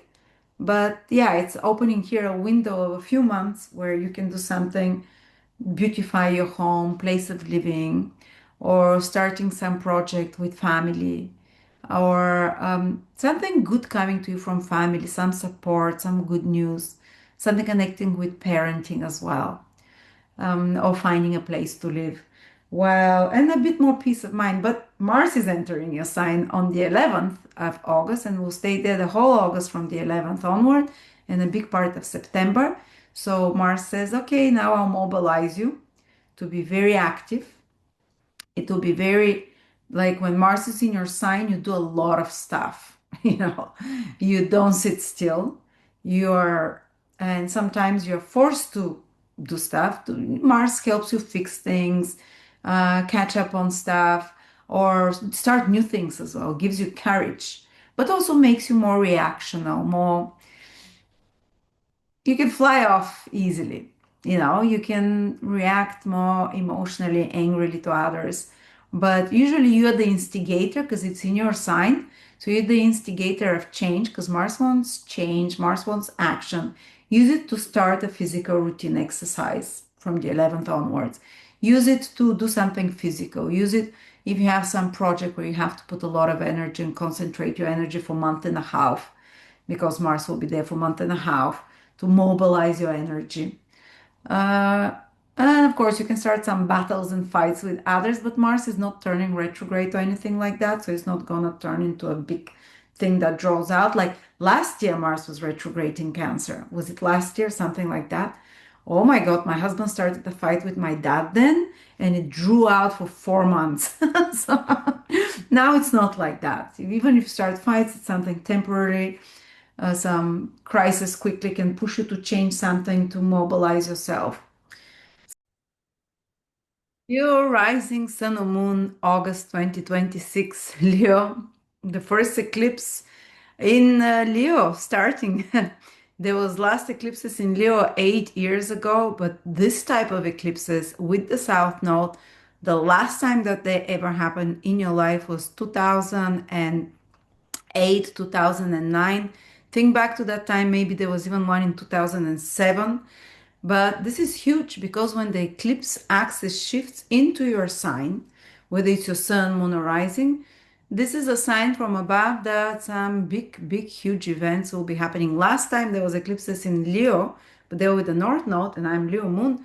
Both times with the eclipses, both times I got pregnant because it was on my moon, family, children, pregnancy. The previous time with an eclipse in Leo, I met with the eclipse, which was 2008 and 9, I met my previous husband. So, really pivotal events, fated events that the soul has chosen to experience because they're on the axis of the first and seventh house, or on the axis of your sun, moon, and the opposite sign. Many times, when eclipses start on that axis, you can have a pivotal relationship because fated, we have a few souls that we're contracted to meet on earth. Many, but usually that's the people we're going to marry. These are the children we'll have. These are sometimes, siblings that come into our lives or important other people that we have soul contract with. And usually they appear. And the last time on the eclipse, again, on the first seven axis, I met very important business partners for me as well. So, yeah, if you're single, big news because the eclipses are starting on the first and seventh house. Actually, in your first house in Leo, for the next month, year and a half, you're going to have the South Node. In the seventh house, the opposite, you're going to have the North Node. They cause the eclipses. The South Node in your sign says that for some reason over the next year and a half, it's time not so much to put focus on yourself, but to turn to others where the North Node is. That's why very often North Node in the seventh house, new relationships appear, new kind of, they might be personal business relationships, but they're important, they're fated, they're not random. And Maybe not absolutely every new person you meet will be like that, but a few of them, when you look back in your life a few years from now, you'll say, in this time period, starting already from August, because the first eclipse on this axis, Leo Aquarius, it's actually the second eclipse. So even starting from last February, this February, till another year and a half from now, and when you look back from the future, and you'll say, wow, this was a time I met some people that were very important for my life, that played out some very important role. As I said, if you're single, oftentimes one can get married, one can get divorced as well, but immediately someone new comes after that because there is North Node in your seventh house for a year and a half. North Node is new people, or you might enter relationships with foreigners, not necessarily just sexual, they might be business or personal. There can be something brand new entering the life of your already existing partner. And sometimes even someone is already with a partner and they meet someone. This happens. Sometimes you are you don't meet someone like a new partner, but as I said, something new is happening in the life, comes to you through others. Maybe new opportunity that will unfold for your partner over the next year and a half that will impact you as well. And you might be asked to be in some role for a year and a half where you are supporting something important that's happening for your partner. So you need to take into consideration others rather than trying to do things your own way only. The South Node in your sign empties you from ego a bit, empties you from me first attitudes. And for some of you, it might play out in very subtle ways, like uh, you have some plan and idea, but someone appears and offers you a different plan or idea or a different way of looking at something or opportunity, and that shifts the direction of your life. So the new things will come to you through others, and it might, even if it clashes with your own goals, just know that if you want things to move forward and to move ahead, it comes to you through others. It doesn't necessarily you have to disrespect yourself and not have any trust in yourself with the South Node in the first house, but you might have to do some self-sacrifice to help a partner move forward. Or say your partner says, because of my career, we have to move somewhere else, and you make a sacrifice for that. But it's like your partner will be the trust a partner to be the leading direction rather than or try and do something in partnership over the next year and a half, because the North Node there says material and external and new opportunities will come to you through others, again, not only just marriage partners, other people. Sometimes if you're single or even not, you might fall in love with someone of Rahu nature. What is Rahu nature? They might be foreigner, they might be out of state, they might be someone unfamiliar, like a new karmic contract that you have, or there might be someone who's been married or who is married or who's been divorced. Rahu rules someone that's already been married and divorced, or who is married, or someone who's from a different race sometimes. So interesting partners can come to you that are more unique, more exotic, let's say. And you can also try to revive your relationships with doing something new together, new project, infuse new life into an existing relationship. If not, something new can appear because of Rahu. But I have yet to see when someone meets a kind of fated partnerships or gets married that Rahu and the North Node is not on the axis of the ascendant, or the axis of the ascendant and the seventh house, or the axis of the moon and the opposite sign from the moon, and sometimes the sun as well. So truly, truly fated important things. My kids arrived then with eclipses there and so on. Um, so fascinating. And the first eclipse, and by the way, when the South Node is in your house for a year and a half, you might have to do some sacrifice. You might have to, and it's easier for you to do that. It's easier to give up things. The South Node is the dragon's tail. The North Node is the dragon's mouth, where the new things come in. But from the tail you excrete, and it's in your sign. So it's almost like the tail, the dragon tail, and the head. This is the story of the Nagas. It's a snake. The tail of the snake is in your sign, and the head of the snake is in your seventh house of relationships. So you can attract such kind of more also people can marry up with the North Node in the seventh house. People can marry up into um, someone with more money, more success, or social status, or the danger there is that approaching relationship just with some kind of wanting to take something out of it, or kind of infatuations can happen with Rahu in the seventh house. Just as very charismatic people appear. And not all charismatic people can be trusted. It's a snake after all. It doesn't mean it's negative on all levels, because the spiritual thing is that it pushes the development for you. The strong passions and desires that come to you through others, or you craving someone and wanting something, this can push you to move yourself in a new direction. But you just have to be warned with the North Node in the seventh house. Sometimes there are temptations that come to you from others. Sometimes people are very charismatic, but they're not necessarily the most moral people. Again, uh, most marriages and people we meet often happen during that time, but that there is a little warning there. But you have Jupiter in your sign already, which is great. Jupiter gives you intuition, and South Node in your sign, it's very spiritual. Like you might just know things, So this is what the universe is helping you to have wisdom and knowledge and truth, to see the truth more easily, so you don't get misled by others. But others, opportunities will come to you from others as well. Just recognize those people at face value. Not at face value, but recognize that there might be certain aspects of them that are snaky. And but this is a symbolism. When the nodes enter your sign, is a symbolism of the snake shedding your skin, especially for you, Leo, because the snake starts shedding its skin, and the last one is the tail that, so it's kind of like a rebirth energy of transformation, energy of leaving the past behind. And this first eclipse on the 12th of August happens on the 20th degree of Leo. If you happen to have any planets on the 20th degree of Leo, not just your sun, moon, or ascendant, it will show up. You can check up on my transit calendar. It's free for 7 days. Every 7 days it's free, not just the first 7 days. Every 7 days I hate you see for free, but for the paid version, you can see on the 12th if this eclipse will activate something. This is my husband. The eclipse will be right on his Venus. You click and you read what it means for an eclipse to, logged out.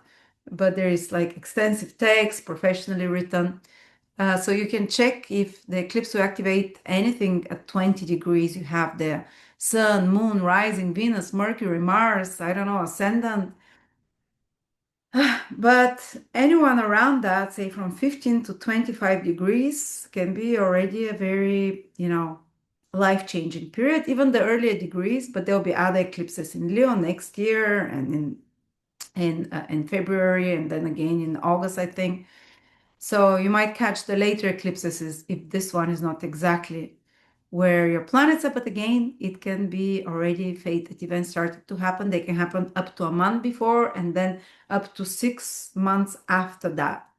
And this eclipse it's with Jupiter, so there is protection there. Even Jupiter it starts becoming visible then. So that is a very good sign. Jupiter finally, it entered your sign, Leo's, last month.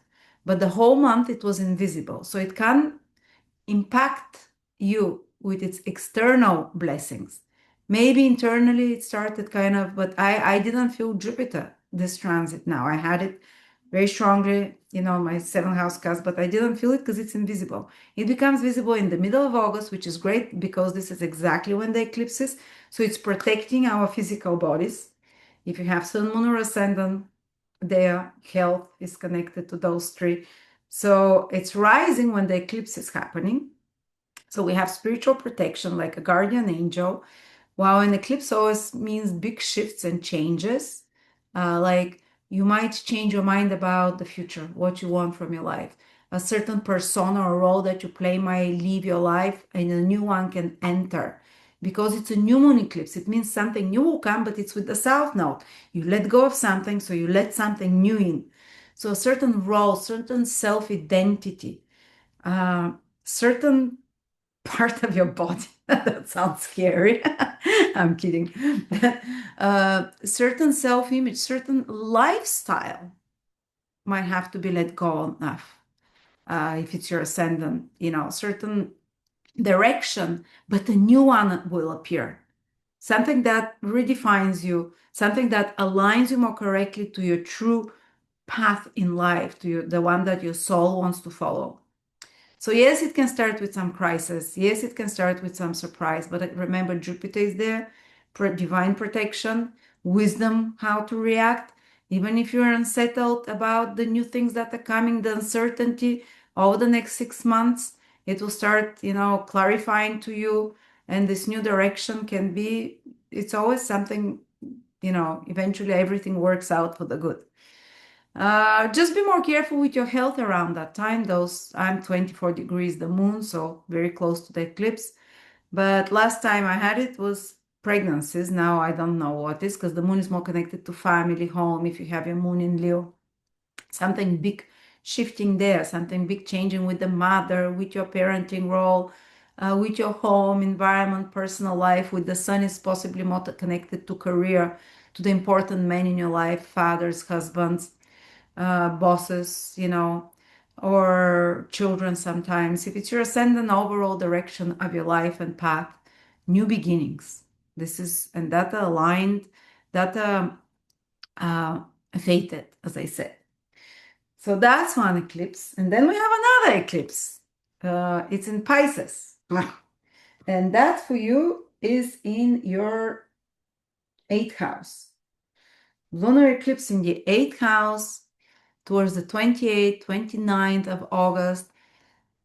You've already had a few lunar eclipses in Pisces. This one is full moon eclipse, so maybe seeing the results of something. And it's with Rahu. Rahu tends to give something material, gain of something, and or some new development in already existing situation connected to other people's money, connected to resources that come to you from others, connected to mutual finances with a partner, to taxes, to insurances, to inheritances. This is all 8th house matters.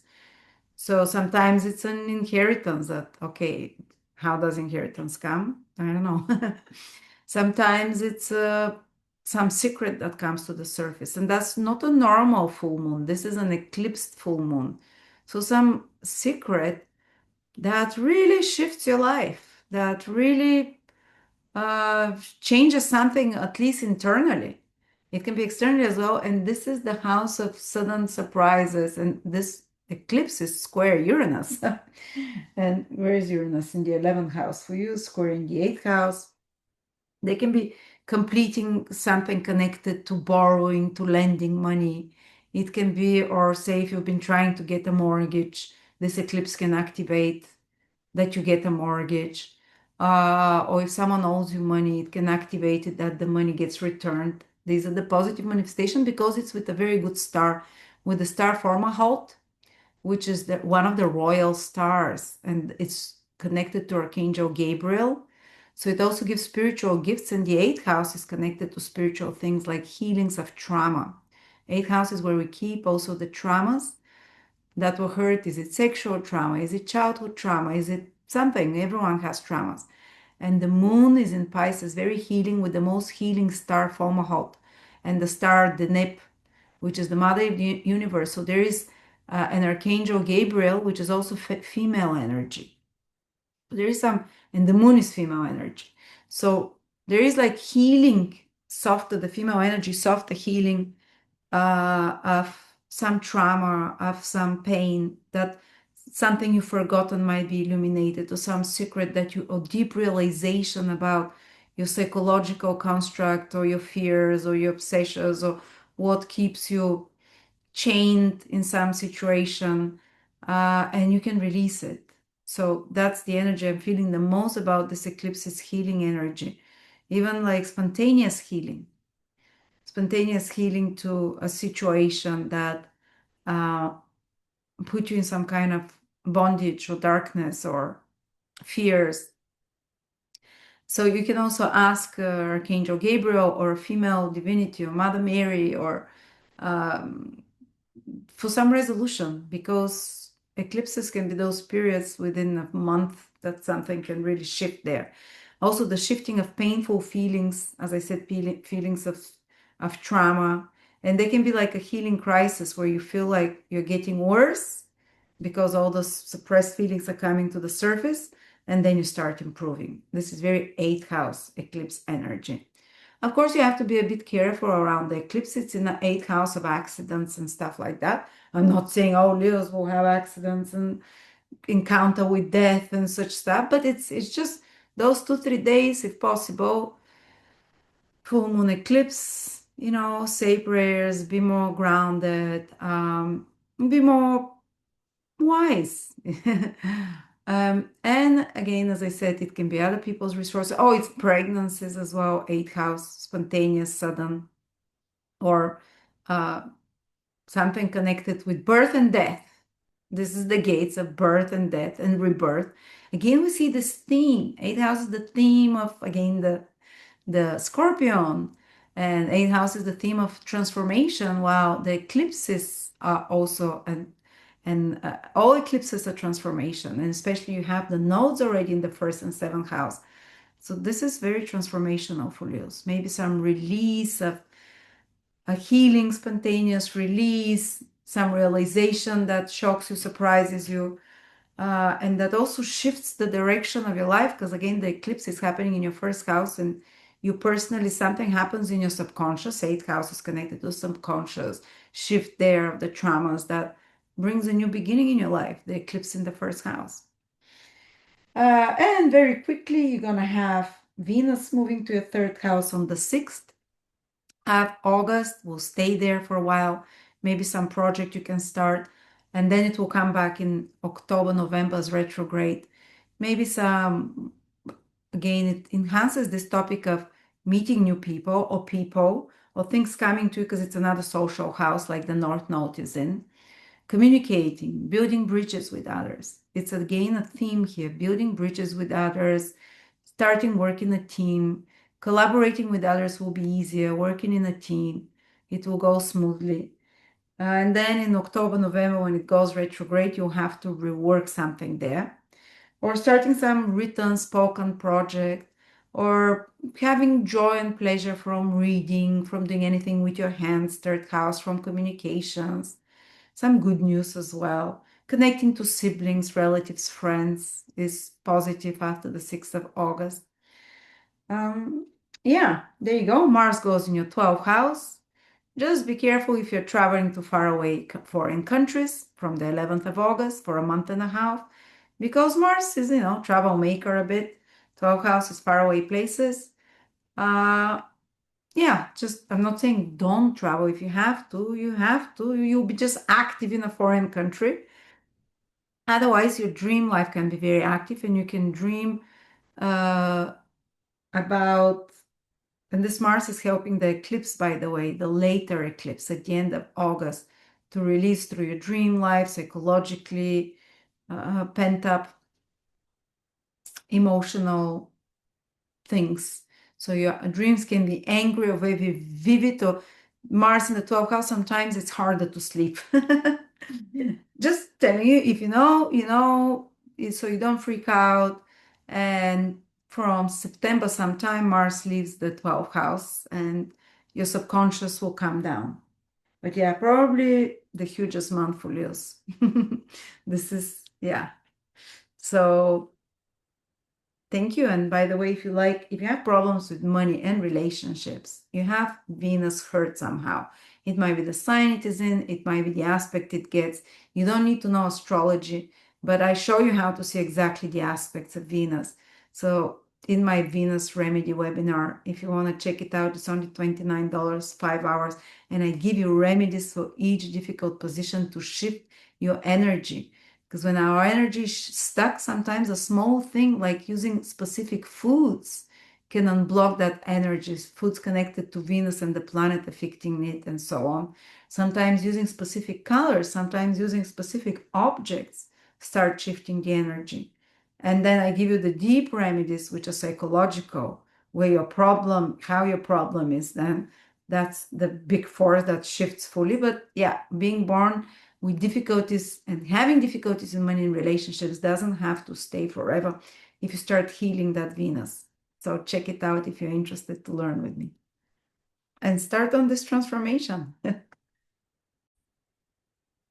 Virgo rising, moon or sun, August 2026. Virgo, let's look at the long term shifts that are happening now. The nodes that cause the eclipses and that show us where the biggest fated events tend to happen are moving from your sign, big relief. The South Node has been in your sign for the past year and a half, where the eclipses have been happening. But there will be a last eclipse in your seventh house this month. But they're moving from Virgo, South Node, into your 12th house, and the North Node from your seventh house into your sixth house. So the more fated events will shift. For example, my brother and sister-in-law are both Virgos. And when the eclipses were happening on the axis of their sun and seventh house, the biggest fated events were happening. They got married, always eclipse, always North Node, South Node in the first, seventh, or sun sign or moon sign can be with marriages, children, changes of jobs, the biggest fated events that happen. Now it's slowing down a bit. It's not going to be as hectic. They're moving into the 12th house. There, the focus will shift more into the South Node is going into the 12th house. They have very similar meaning. South Node, 12th house is ending completions, excreting stuff from your life.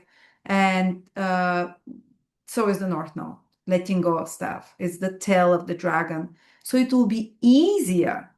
It's very moksha. Moksha is liberation, to be freed from some attachments. And it's not going to be something that shakes you up, something that is going to happen smoothly because Jupiter is also there. Over the next year and a half, you can let go of a lot of aspects from your life, especially the next 1 year, that it's not difficult. It doesn't feel like sacrifice. You just release it. I don't know what aspects exactly it might be. It might be some behaviors. It might be some addictions that are more easy to give up. It might be some ways of how you've been, but also sometimes they're a bit more expenses. So just remember, a year ahead, this is a house of expenses with the South Node, with Jupiter. Jupiter expands whatever it touches there. But because Jupiter is there, those expenses are not like stupid ones. It's maybe for something that you enjoy, something that's meaningful, or long-term investment of some sort as well. It also, South Node and Jupiter there makes you very, I know you're more practical people, but like channelers almost. The 12th house is the house where we tap into the invisible world, and in two very spiritual planets, South Node and Jupiter there, it will be much easier for you to smell, to sense that stuff, even to get messages from the invisible world, even to have dreams that are prophetic, to have psychic readings that are prophetic. Both, so that's very powerful. People that are spiritual, this is great. South Node and Jupiter, very vivid dreams, easier to meditate, easier to astral travel if you're into that, but also access to foreign countries.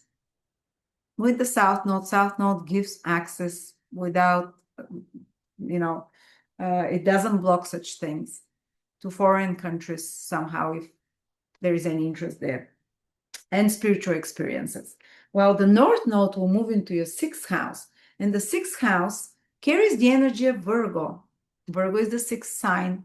Sixth house, when the North Node moves from the seventh house of relationships to the sixth house, gradually your passion and interest will start moving from others and relationships into work. So you're not only like spiritual work with the South Node there in the 12th house, releasing, it's practical things. If you start feeling more like a Virgo, you start feeling more back to taking care of the mundane, organizing your life. Even though the mystical easily enters your life now with Jupiter in the South Node, somehow you'll be able to really be in control and to put passion again into your work. Some of you might find new jobs over the next year and a half. Some of you might really Rahu, the North Node, In your sixth house rules innovation, digitalization, can digitize their work, can change the way they do it to something new, to upgrade it, to make it more relevant to the current trends as well. And to kind of, I remember with the North Node in my sixth house, I really wanted to work a lot. Work, work, work. I was passionate about that. I hired more people. Rahu tends to expand so I hired more people, more employees, and so on. Um, Usually they're ambitious, driven, ready to help in some way. And it's about using new technologies because it's in Aquarius at your workplace or even for your health, becoming passionate about using kind of like frequency healing for yourself or those new more alternative methods for, is it grounding? Is it some currencies? Is it spooky kind of stuff? You know, the spooky, I mean the device, quantum devices, energy devices, and so on. But you can also become very passionate, not just about your work, and there can be changes then, surprises over the next year and a half, and a new source of work as well. But also something to do with passion about also using new technologies to work out or being excited about starting some detoxing, anything to do with health and daily schedules. So you can become very passionate about nutrition, supplements. Um, but there is a dark side to Rahu in the sixth house and Ketu in the 12th house, proclivity to escape reality through substances and chemical substances of sort. So be careful about that. Choose good ones, like ones that you're not going to get addicted to. Just giving you there some advice because I've seen it happen both ways. My husband, when he had Rahu through the sixth house, got like super into nootropics and so on, and all kinds of supplements, and but turned out some of them are addictive. And it was like too late. He had to wean off, so he had some issues there. So be careful because Rahu has this tempting and tricky side to it as well. But otherwise, it wants you to take care of mundane things, to organize your life, and it will pull you in that direction to work and so on. Well, the South Node, it's usually you stop being interested in kind of more spiritual things, but because Jupiter is there, it's gonna enhance the spiritual side as well. So there is this interesting balance you have to find out about your health and mental health. This is what you'll be working on for a year and a half, because mental health is the 12th house, physical health the 6th, plus work versus rest. 6th house is work, 12th house is rest.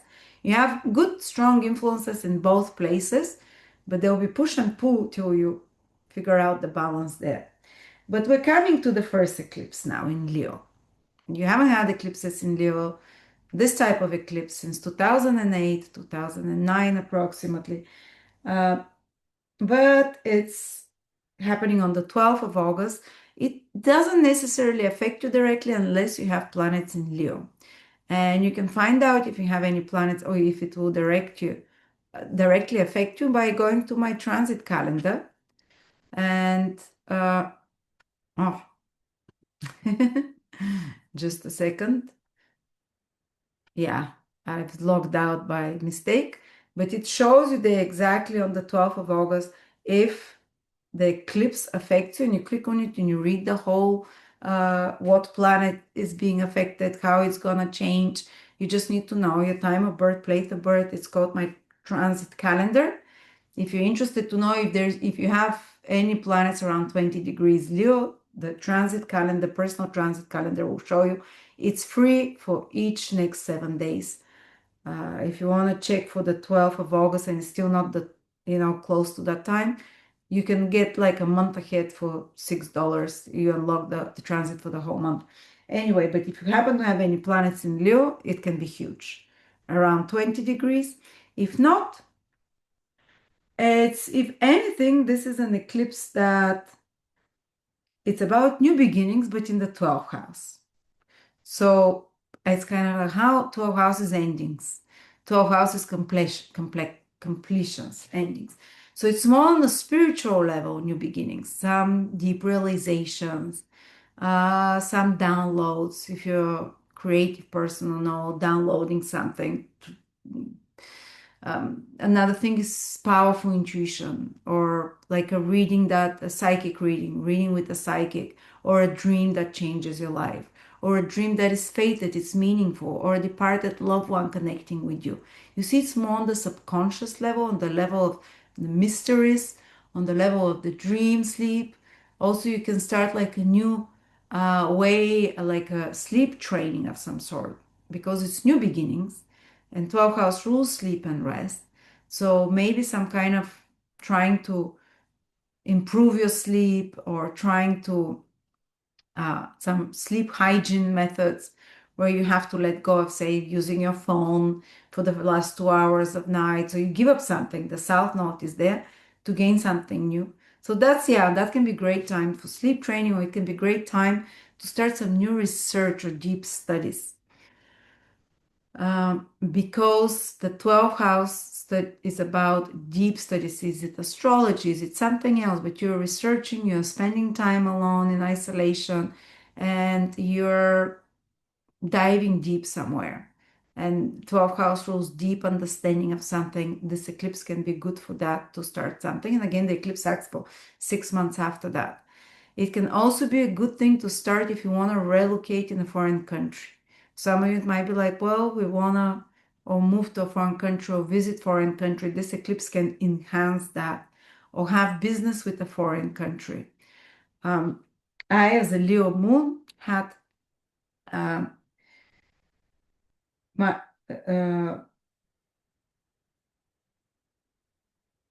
I had, as an Aquarius rising, I had my eclipses in the 12th house, but it was, yeah, it was solar and lunar eclipses, and I haven't traveled abroad for many years. And within 34 days of the eclipse, I traveled to a foreign country, eclipse in the 12th house, and it was life-changing for me. Like I felt like I've lived in that place before, because 12th house also rules past lives. Or also you can have some realizations about past lifetimes or hidden dynamics in your life. So it's good for psychological healing, releasing psychological work.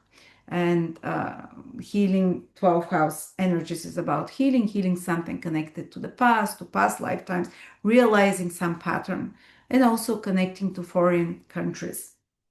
And yeah, and research, expenses. Well, I have to mention it sometimes. There's something about expenses there. And your mental health. Pay attention to mental health. Thankfully, Jupiter is there, so it wants to protect your mental health, because this is where entities, energies can enter through this 12th house, but Jupiter is watching. So it's more on the spiritual level, this eclipse first affecting you, unless you have planets there.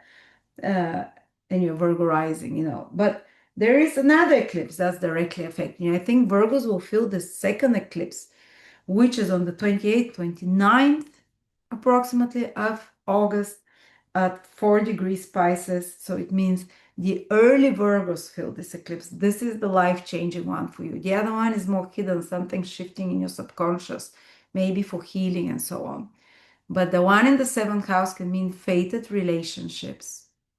So if you missed that train of the previous eclipses and you didn't get married or meet someone that is, tie the knot, or meet someone that is very fated in your life, or entered a new person in your life. My 2 children came with eclipses in my 7th house, but on my moon. So fated people coming into your life. This is a new energy though. It's with the North Node, but it's full moon eclipse.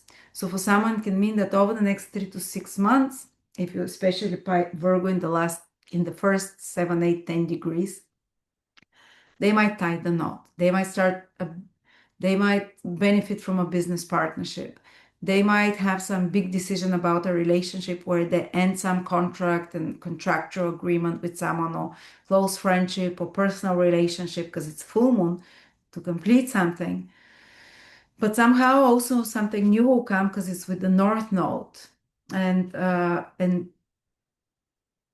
so there's this opposing energy. And so something important for early Virgos in their relationships, big shift in the life of your partner getting a new job, your partner changing a direction in something, So watch out exactly what comes to you through others, the end of August and 2, 3 months after that for the duration of this eclipse. I might be wrong, but it might be the last eclipse in your seventh house, unless there is one more next spring, but it might be in Virgo instead. Uh, but yeah, that's the big one, and it's square Uranus, exactly. So it will be sudden development that is involved. Either someone can activate you to change your life, to do something differently, or because something is shifting in the life of someone, personal, close, partner, whatever, this can shift you as well. And it's connected to the 10th house Uranus. It can even have a big change in regards to your career because Uranus squares it there in your social status. Yeah, Virgo, that's really the important eclipse for you. It's like, again, as I said, you can meet fated partnerships. So there's a good side to it as well. Business partnerships and so on. Important decisions. And another small thing that just active this month, Venus moves into your second house. That can be good for money. For example, it can improve financial situation. It's only there for a month after the 11th of August till sometime in September, then comes back in October or November as retrograde Venus, but some new source of income, or you can buy something valuable that you appreciate. Venus is very strong in Libra. That's why Virgos have great sense of what is valuable, because the second house of valuables possessions is Libra. So they tend to have very beautiful possessions. They take care of them because Libra is the beautiful sign. So now it's very enhanced, the second house, for money, for valuables. If you work with beauty, with art, as well for doing good, anything for your teeth to make them more beautiful on your face, beauty artist, or if you're buying clothes as well, this is a great time with Venus in Libra there, or anything valuables, clothes, art. You choose good stuff. And Mars is in your 11th house. You might be active in groups from the 11th of August onwards. Venus goes from the 6th in Libra, Mars from the 11th of August. You might be more active with groups, meet with friends, but also you might have fights with them because it is Mars. But this is nothing stressful or long term, or you might be working towards some your goals and projects more ambitiously. Mars is good in the 11th house. It pushes you towards goals and things that are difficult to do, to be more mobilized there, to be more ambitious. So yeah, these are the general influences, Virgos. So this later eclipse is truly the big thing for you. Or if you have plans for anything to do with foreign cultures, foreign places, that can also be very important one. Thank you. Oh, by the way, check out my Venus remedies. If you have any problems in relationships, with money, usually it's Venus in a hard aspect with some planet.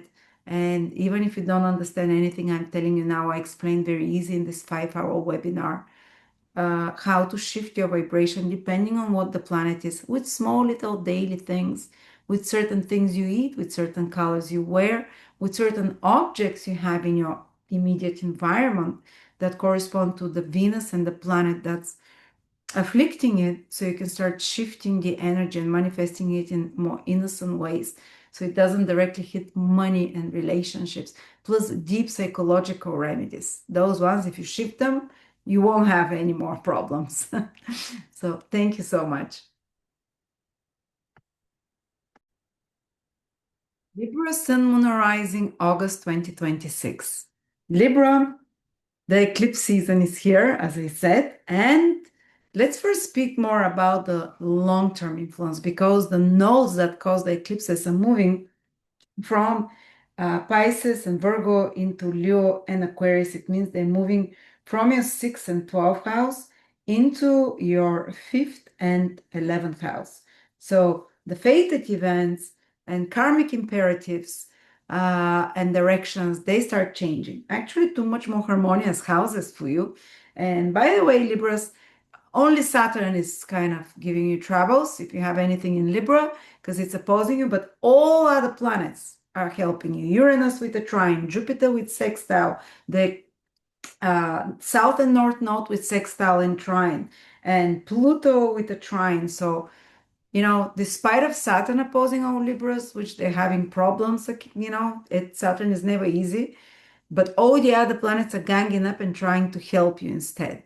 So even if there's some difficulty in your life now, know that over the next year and a half, now that the eclipses also and the nodes are changing signs in ways that are in harmonious aspects to you, somehow things will spin and happen, that you find a way out, that it will be for the better. And of course, the more moral and uh, ethical a person is. We're not talking here spiritual. You can be spiritual and immoral, but if you're moral and ethical, the more the planets always help you with their highest vibration, and they don't allow the negative. They like the angelic hordes come, like all those positive aspects, sextiles, trines from Uranus, from Pluto, from uh, the nodes, they are like the good angel whispering in your ear and aligning things from you from above, even if you're in difficulty, because there is some difficulties for Libra, Saturn and Neptune opposing. So it will play out for the best. But what does it mean for a year and a half ahead? Having the South Node in your 11th house and having the North Node in your 5th house. So wherever the North Node goes, we start getting more passionate there. We start wanting to do more of those things. So I'm seeing it already in my husband because they started shifting his Libra rising. They started shifting from July already, but this will enhance and grow more for a year and a half. And he's went very passionate about his hobbies, which now his hobby is gardening and making bread. And so he bought so 5th house is hobbies, things that you're passionate about. So passion comes back in your life. Sometimes passion can be a hobby, something we love to do. Sometimes passion can be passion towards your partner. 5th house is house of dating, of having sex even, of having fun. And so you can start having more fun as well. And Rahu here has no measure. It doesn't, whether it's moral or immoral, it doesn't care as long as I have fun.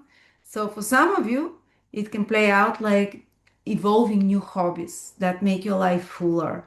And sometimes the funny thing with Rahu, the North Node, is like for a year and a half, you can be super passionate about something.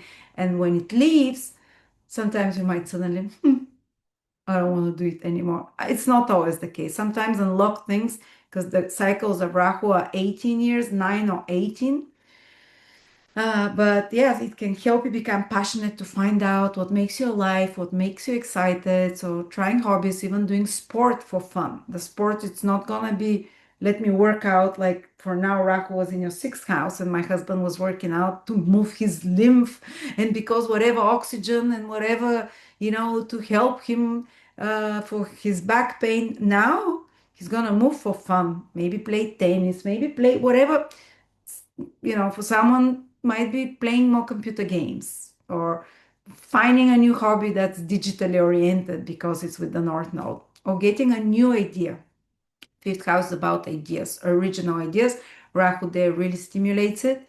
And that can be an idea that's, even if it's not brand new, it's idea that you become excited about, to make it your own and to put energy into creating something new. So and this is a self house, so your sense of self is stimulated, your self of confidence and ego is stimulated. So in some extreme cases, it can mean a person starts acting more selfishly. A person starts, I don't care what others think or want, what the 11th house society expects from me, what is morally right in society, I'll do what I want. I'll do what I will. 5th house is like, I really want to do what I want to do that makes me happy and gives me fun. And sometimes there is also temptation there with Rahu, temptation romantically, erotically, because Rahu, the North Node, is the tempter. But the good side is that it can be renewal of an already existing relationship or interest in new romantic partners, or that and if new romantic partners appears, they usually have a Rahu nature. They can be foreigners, or they can be somehow a bit taboo, something a bit taboo, something a bit exotic, something a bit excitable, adventurous, not so typical. Plus, 5th house is children.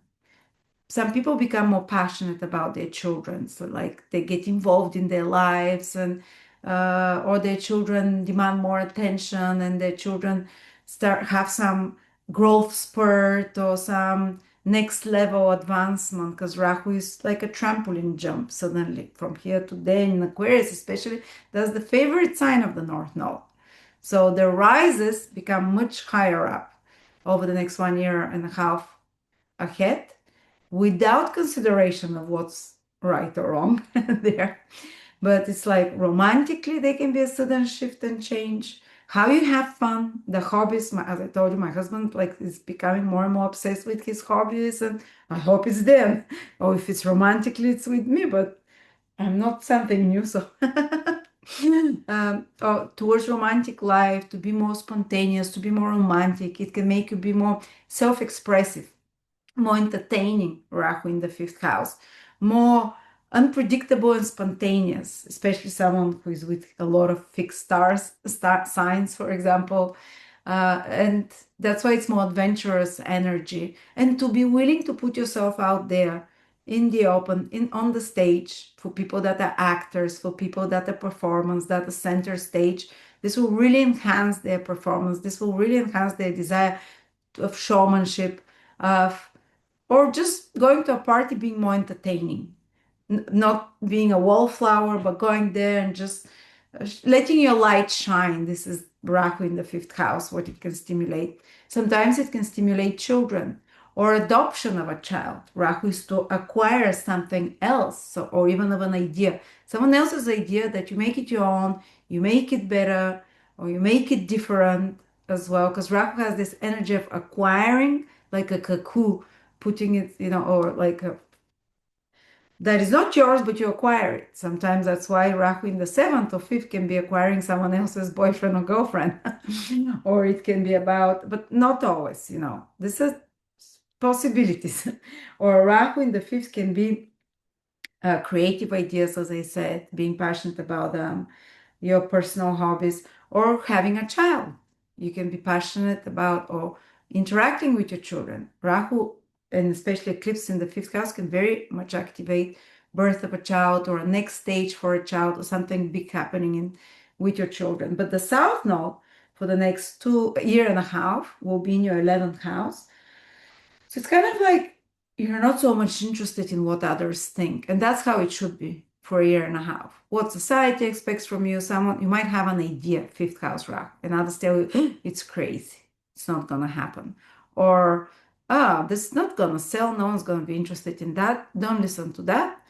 You can get good advice from others. Jupiter is also in your 11th house, but here with Rahu in the fifth, sorry that I can't show you this, for 1.5 years, it says that you have to listen to some of your own crazy ideas. Rahu, the North Node, is what pushes you towards further evolution, faster evolution. So if you want things to be moving, don't just, just trust.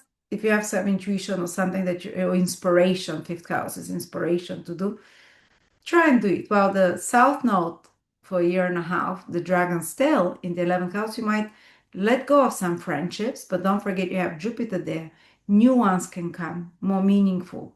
And we're coming up to the eclipse now, the first eclipse in Leo on the 12th of August that activates exactly that 11th house. It's a solar eclipse, which means something new, but it's with the south node, which means something old. So now what? Something new, something old, something new beginning, some new friendships, some new social opportunities, but they require some sacrifice or letting go of some other friendships, for example, or some new memberships, some new 11th house rules memberships in groups, in clubs, maybe joining a team, maybe joining some to play volleyball with someone, I don't know. So there will be new ones. Jupiter is also there, but it requires you to do some other sacrifice in your life, for example, to come out to kind of, and it might be some friends that you haven't from the past that come back, or friendships that you lost that come back to you, or interest in groups or group activities. For example, my husband used to play basketball and volleyball. because 11th house is group activities. And he hasn't done it for a while. So one good way it can play out is if he something old, self-known, that and he lost it because he doesn't live in America anymore. So maybe he can find a new group right now. Or for someone else, it might be that you come back to a group of astrology, like online groups of astrology. So it's something new. You start something new again, but it's something that you've had before. That's revolving about around groups and so on. 11th house is also business, the social economic gains and earnings. So you might have to sacrifice something there, Libra, in order for bigger gains, in order for, and think back to 2008, 2009, if you're that old, if anything happened, but it will play in a different way now. It's with Jupiter. And something can, those new beginnings, Jupiter is also there, can be very financially fruitful in the long term because 11th house is gains and social and economic gains, and those new old acquaintances or social circle you join can be very pivotal and fated for your life overall. Plus, some sources of income is the 11th house.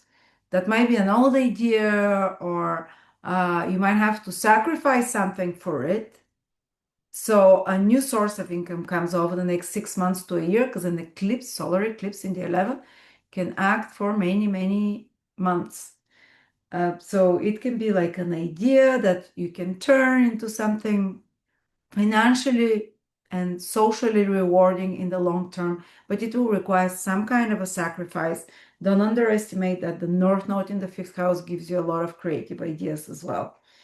Also, something very important can happen with friends or acquaintances or older siblings. Some big news can come to you from an older sibling, from friends. Sometimes it's nothing connected to you directly. Sometimes, just like when my husband had an eclipse in his 10th house of father, and I was like, on his son. I'm like, oh, something with career happened. No, his dad called on the next day and said, I'm getting married. I'm selling all my businesses. So many times our houses are other people.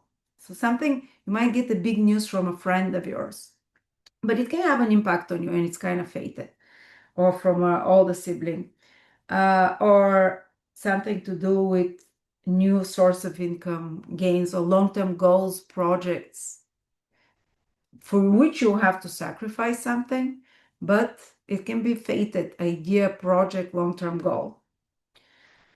Another eclipse comes after that. And that's the last eclipse in Pisces, if I'm correct. And there was already a few in your sixth house. Even though the North Node is already in your fifth house, there is an eclipse here at the beginning. You can't see anything. In your sixth house. So that's again can be just like the eclipse in the 11th, can be some crisis with friends and social networks, but that leads to some new beginning. The full moon eclipse in your sixth house can be some crisis with health or your workplace or with workmates or with rivals. Sixth house rules all of those things. Workmates are rivals, apparently, as well. That reaches to some conclusion, completion, ending. So some of you might be completing and sometimes because an eclipse, it can come through crisis. So say a crisis, a health crisis, not something huge, something, or realization that makes you give up a bad habit, because sixth house is our daily habits. Can make you release, and because Pisces is a sign of release, letting go, or substitute one kind of unhealthy substance with something healthier, because Rahu brings something new. The North Node is there. Or it can be some realization that helps you get like a diagnosis that changes, that is very important for your health. And that is a new diagnosis of an already existing condition. And that gives you clarity. I'm like, oh, okay, I'm glad to know I don't have to heal that, I have to heal that. And it can be something to do with giving up a habit as well, as I said, for something new. And some kind of a pivotal, fated decision about your health habits, about even any kind of substances or any kind of or workout, you know, And there is a healing planet there, star, sorry. Exactly on the eclipse is the star Fomalhaut. Fomalhaut is ruled by the Archangel Gabriel. It's one of the four royal stars. This is very feminine energy, very healing energy. It's the star of divine blessing. Another star there is the Nep, which is the mother of the universe according to Hermes. Very nurturing, loving energy. This nurturing, loving energy you can give to pets, which is in your sixth house. So maybe getting a pet, fated. Again, even pets are fated for us. You know how sometimes you think, oh, I want to get like this type of dog, but another dog appears and like our souls recognize each other. Fated events with pets, entrances, exits, fated events with this divine blessing for your health, because sixth house is any health imbalances. So you're realizing something about your health, getting some healing there, some habits, attachments. Divine blessings even, let's say, to your work. I mean, it's an eclipse, there's crisis energy there, but something to shift at your work, to complete some project, or to remove someone from your life because it's full moon. Who is giving you trouble? Sixth house is people that can give us troubles. Enemies, people that are doing something that is stressing us, either habits or people that are giving us trouble. And thanks to the energy of Archangel Gabriel with this fixed star, you can be healed from that. You can be released from that. Sixth house is also debt. If you have a debt towards something, someone. So you can be released from some debt. Sometimes even difficult situations that we are in is a karmic debt. Even diseases many times are a karmic debt. Difficult situations, or even actual physical financial debt. This eclipse says maybe over the next 3-4 months, divine blessings if you're a moral and good person. Again, this star is not going to happen. It actually punishes people that break moral and ethical rules. The fixed stars, the royal fixed stars, are extremely benevolent to people of high moral, ethical behavior, and very difficult for people of lower moral, ethical behavior. So there is healing there and blessings for one type of people, and for others can be health crisis, work problems. And again, if it happens to you, don't say, well, I must be a horrible person. Look within, or maybe you veered off the right track for your career and your work. Maybe you're working with people that are not good for you, and you lose a few workers or workmates.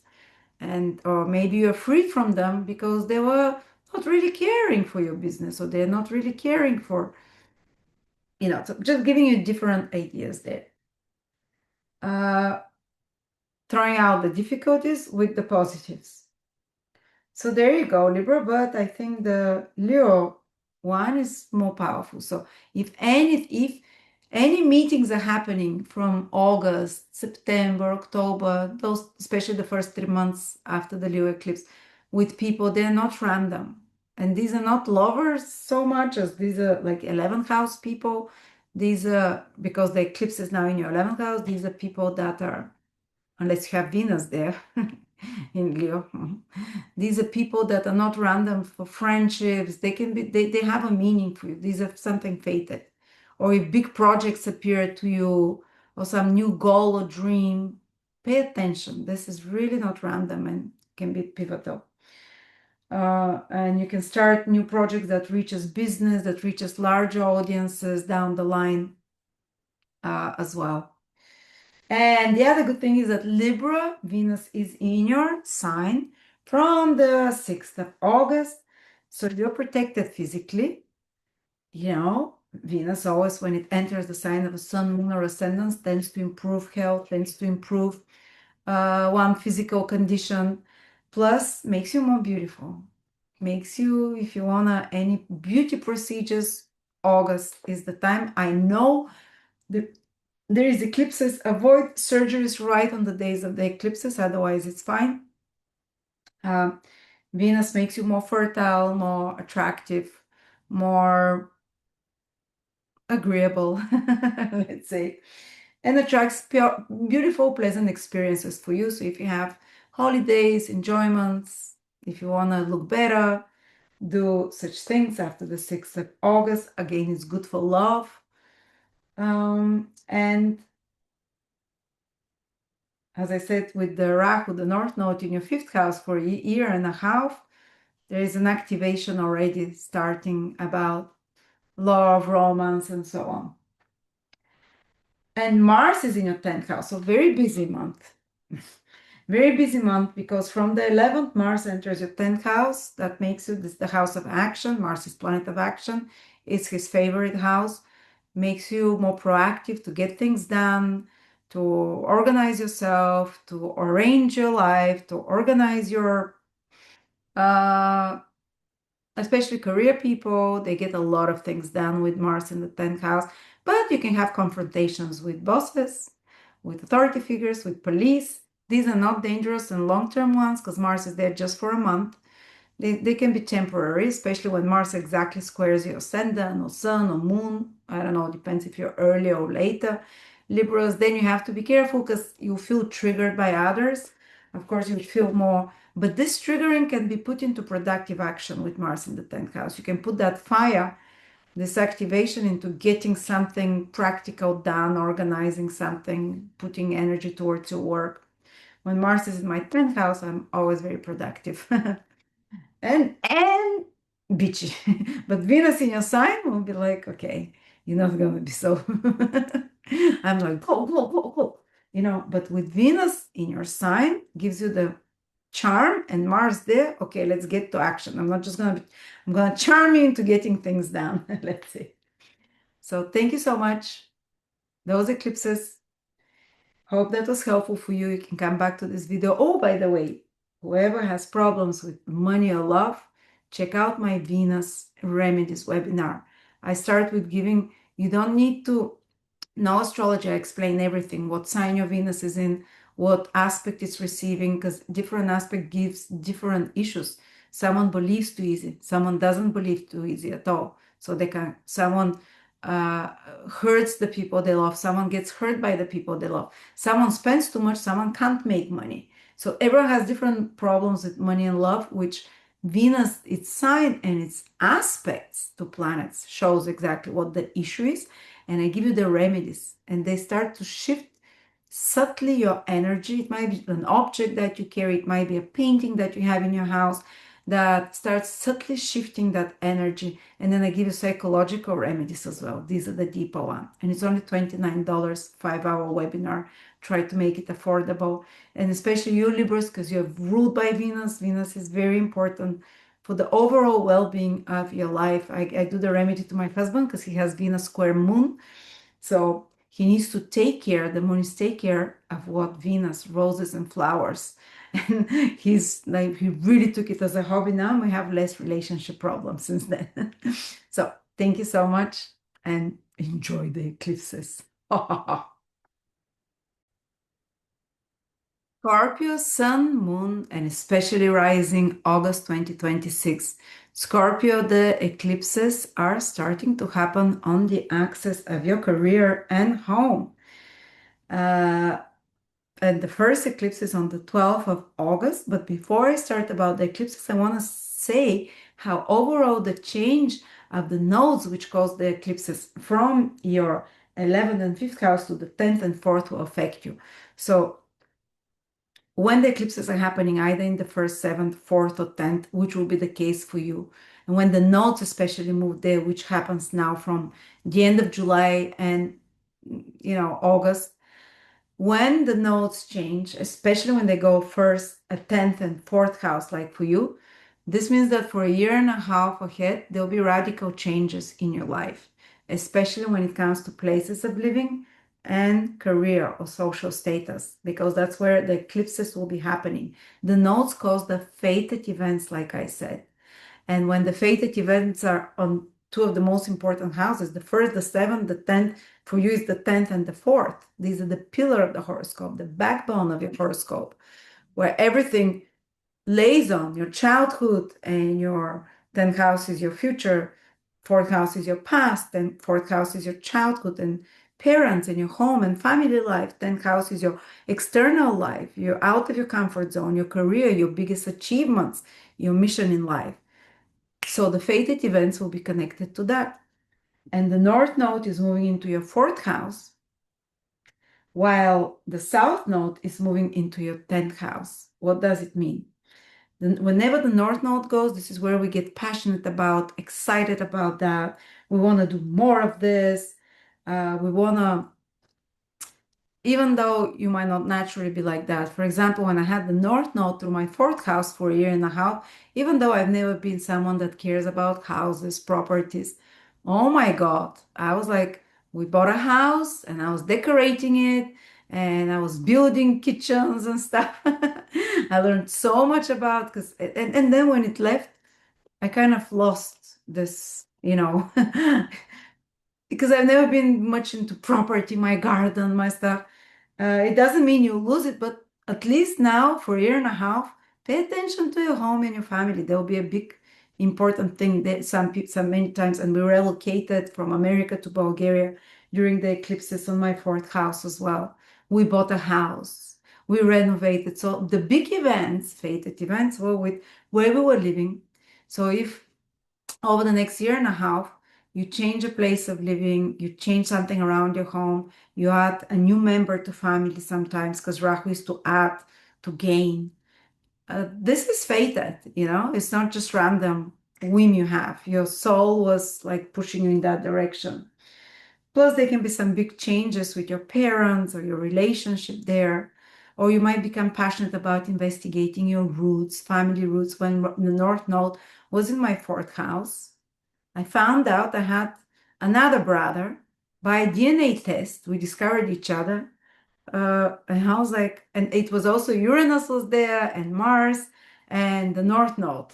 So I had a lot of things going on. For you, it might not be such a big shock, but it was like big things about the family. And I got super interested in our family tree and our family history of my country, the traditions and so on, and about mothering, parenting. You can get into such kind of things, passionate, like cooking, like taking care of home, even working from home, and or doing something. If you're in real estate, if you're in vehicle sales, this is fourth house matter. So if you're in Airbnb hosting, again, working from home, that's very busy and that's very good enhancing, material enhancing period.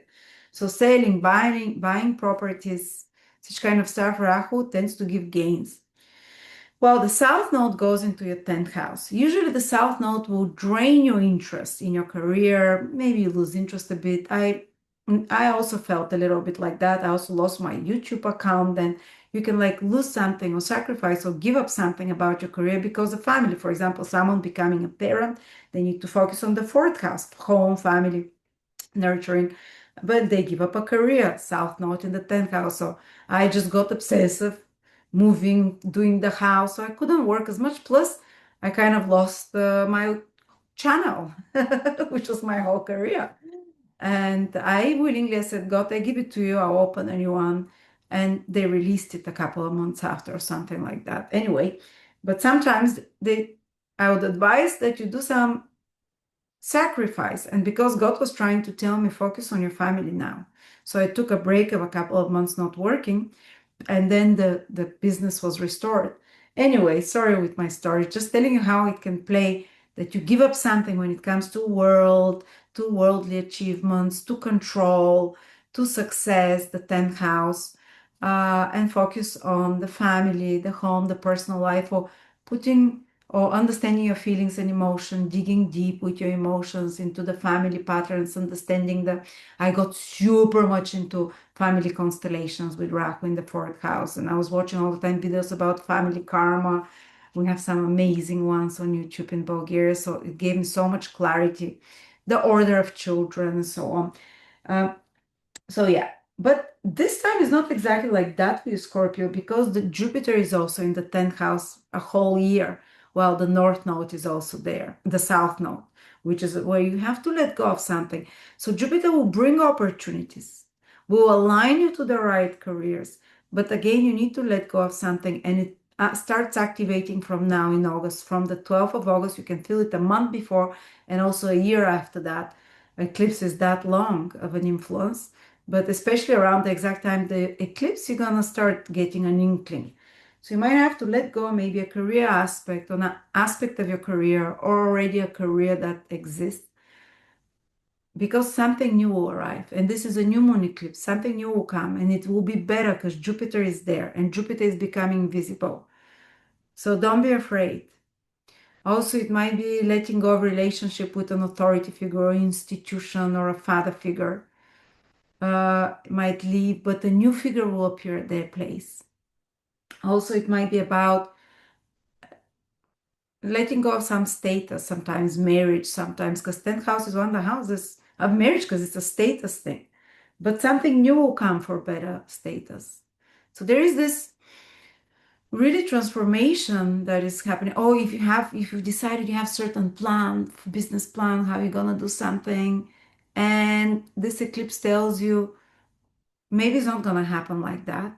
Let go of this, but there is something else, that you haven't, or even because it's with the South Node, something from before that you lost coming back to you to start it anew, because it's a new moon eclipse to restart. It might be a career opportunity, it might be a mission, a direction, an inspiration, because 10th house is also the highest house. It might be some opportunity, worldly opportunity, or that comes. And they say when there is eclipses in the 10th house, the ancient Vedic said, eclipses in the 10th house, when you become like a king.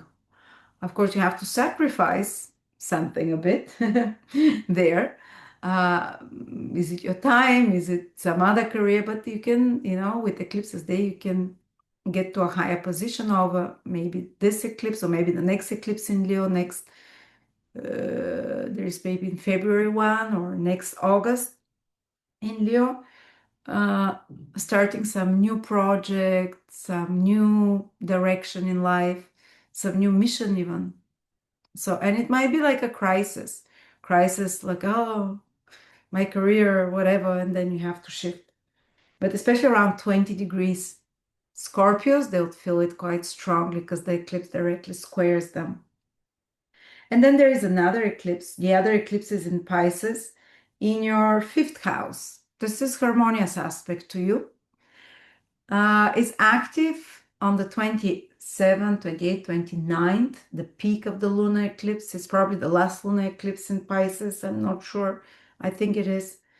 So you had a few before, but this can be the completion of a romantic relationship because it's full moon completion, a romantic relationship leading to the next step, marriage or date, like here is my key. And it's with Rahu, the North Node. It's something new, and it's connected to the heart, the moon, to the feelings.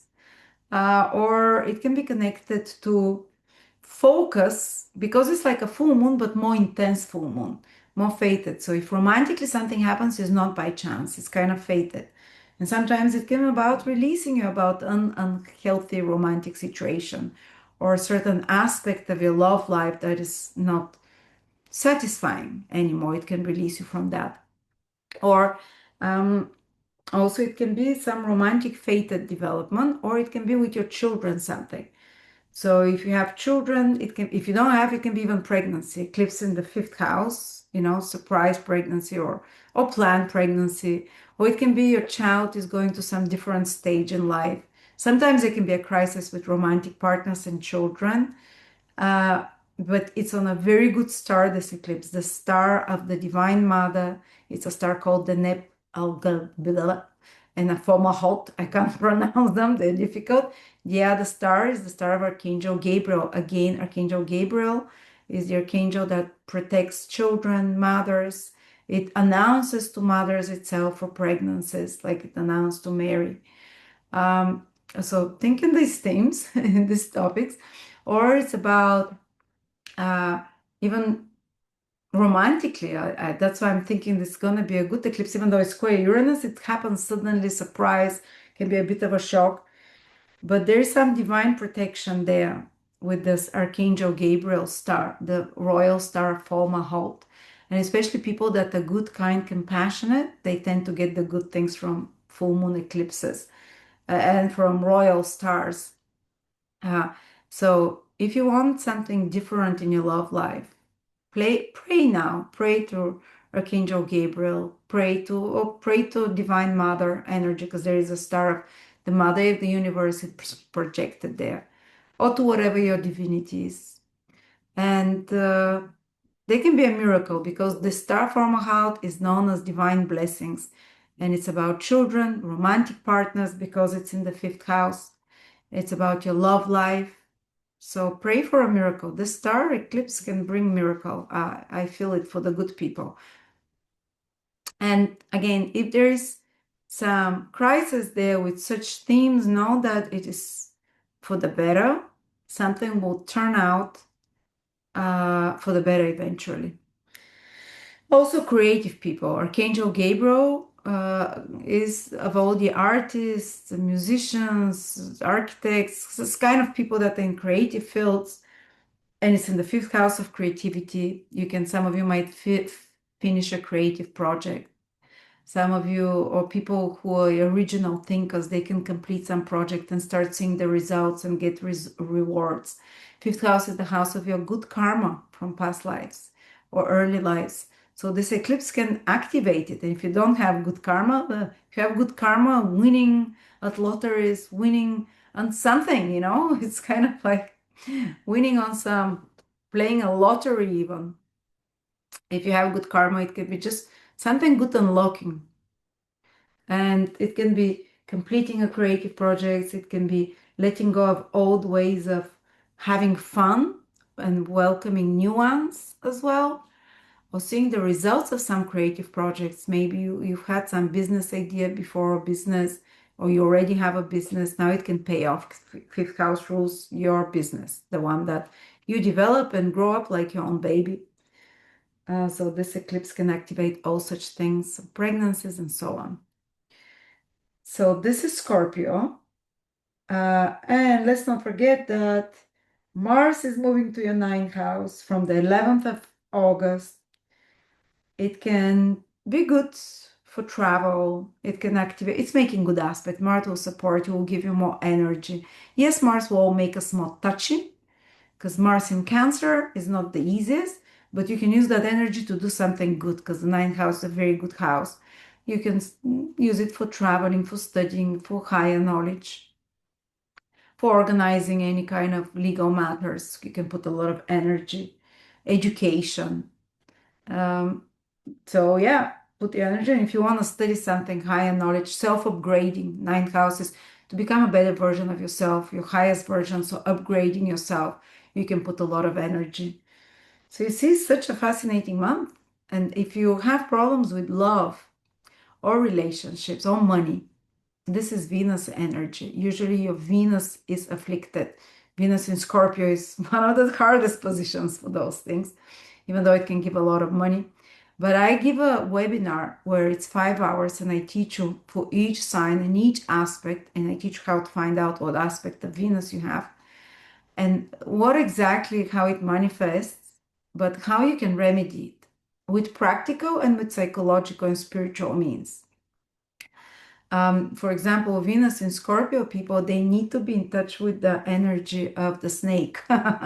So there's special ways through symbolism, through imagery in your home, where you can start healing that Venus in Scorpio, or carrying certain objects and colors and doing certain activities on a more deeper level that can shift your problems with money or with relationships or self-worth. So I go through all the positions. If you're interested, check it out. It's only $29. And thank you very much. Enjoy the eclipse. Whoa, life-changing. Sagittarius, Sun, Rising or Moon, August 2026.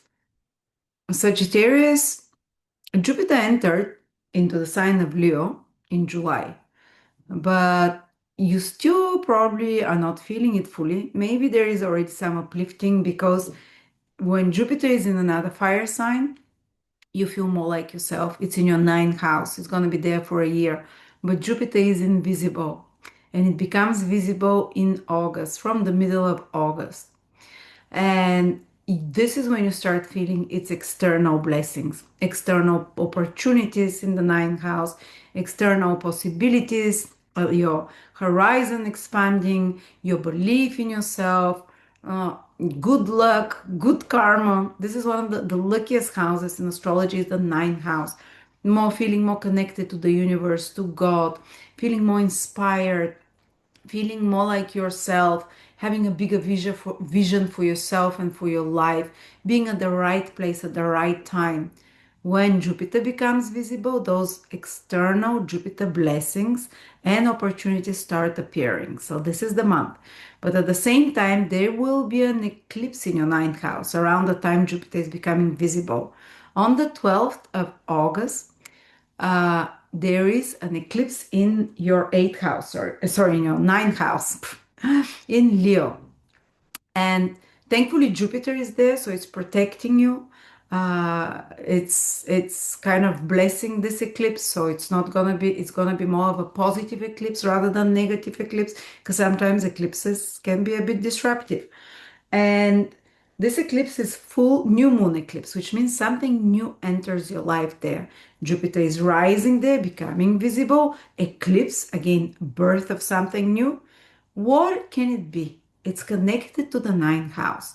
So it is connected to some new opportunity, some new plan for your future, some new, you might have to release and let go of some plans that you had for yourself and dreams, or ideals and goals, but new ones will appear at their place that are more aligned to your true soul desire. The ninth house is God sending us messages. This is the house of receiving messages from above.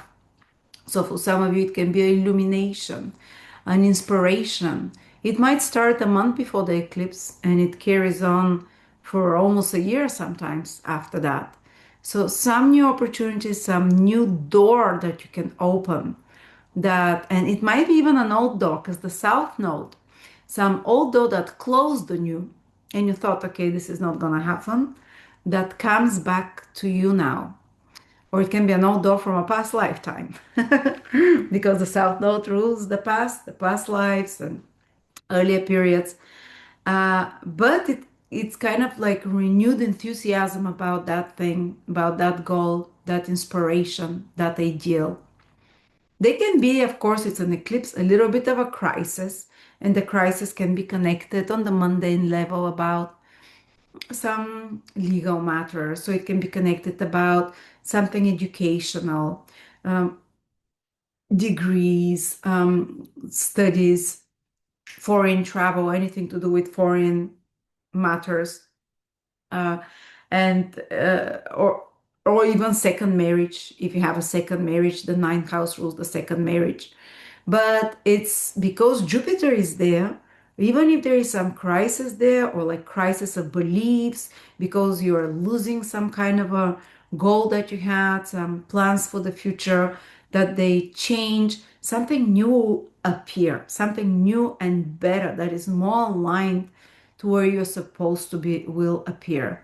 So if there is any opportunities for you to travel this month, not this month, the next 3 months, even before that, even from before the eclipse, or to study something, higher knowledge, uh, it's not by chance. This is fated. This is part of your soul's plan. Or if you're meeting some new people from foreign countries or from different cultures, or people that ninth house rules, people that stay higher than us. Maybe they in higher social status, higher in education. This again is not by chance. It's kind of like a fated encounter. And these people can play an important role for us into the future. So it's not just random. Or if you get an idea about studying or changing a field of study, or starting or picking up some old studies to renew them, again, this is your soul talking to you, your higher self. It's not just a random whim you're having. Or if there is an opportunity to travel somewhere. Again, maybe not exactly on the day of the eclipse, but sometimes I traveled on the day of an eclipse to another country. Eclipse was in another house of foreign countries, and that opened something beautiful like in my soul. So it's not random, it's fated, it's put in the plan of your soul, so to speak. Also, they can be Okay, some of you might be starting some legal matters, because ninth house rules the law. Again, it is something very pivotal. It's not just a random thing, it's random whim of yours that this eclipse can open. But I think generally it will unlock more luck, but you would leave something behind because the South Node is there. You leave behind some outdated version of yourself, some outdated goal or vision for your future, or something that is, or some belief systems that are not aligned to these new energies that are brewing, that want to make a better version of yourself. Because the ninth house is the highest version one can be. It's another self house. The first is your version that you're born with the fifth is the upgraded version, the creative version. The ninth is the highest, the ideal version. So maybe doing some steps towards a higher version, better version of yourself through classes, courses, self-work, self-improvement of any sorts. These are good things during this eclipse, and it's making only trine to you. At 20 degrees is the eclipse. Some realization, some download of information, like I said. And something important connected to father figures or teachers. So if you're teaching, you can start a project about teaching, about spreading knowledge over the next few months. Or you can, and it can come through crisis again, or through something that forces you in that direction. So you don't have a choice because eclipses tend to do this. Um,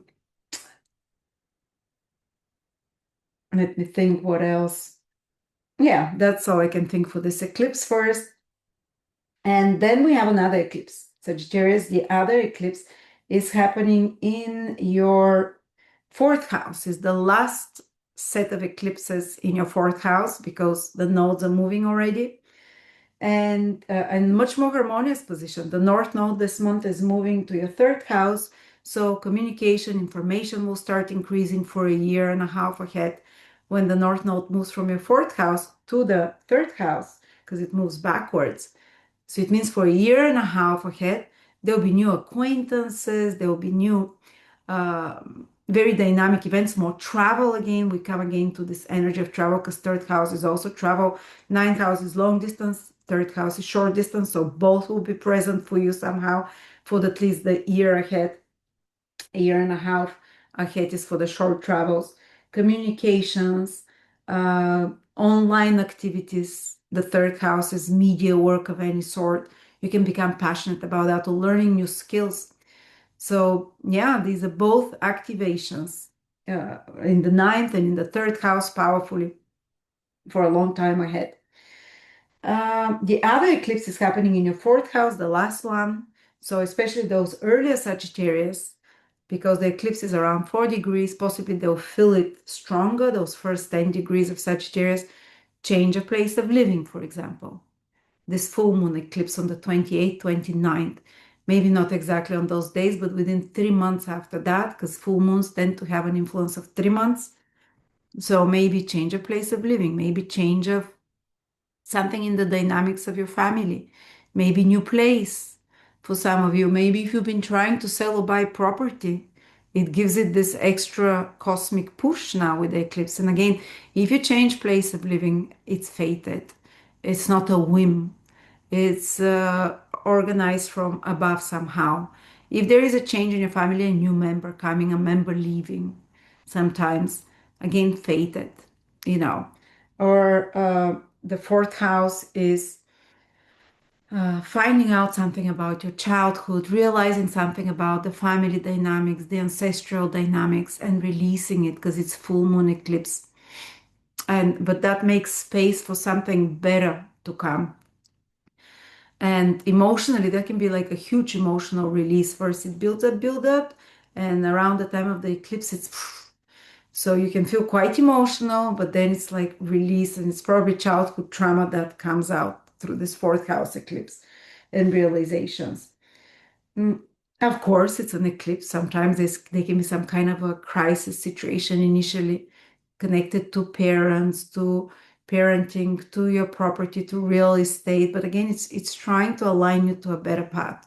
So take it as a cloud has a silver lining. I'm not saying it's going to be a cloud, because this eclipse in your fourth house is happening with an extremely benefic star called Fomalhaut. It's a star of Archangel Gabriel, and it's a star that is connected to divine blessings and divine protection. It has very feminine energy, very gentle and healing energy. So I think this eclipse, lunar eclipse, can have healing energy for ancestral childhood wounds, or childhood wounds from parents, or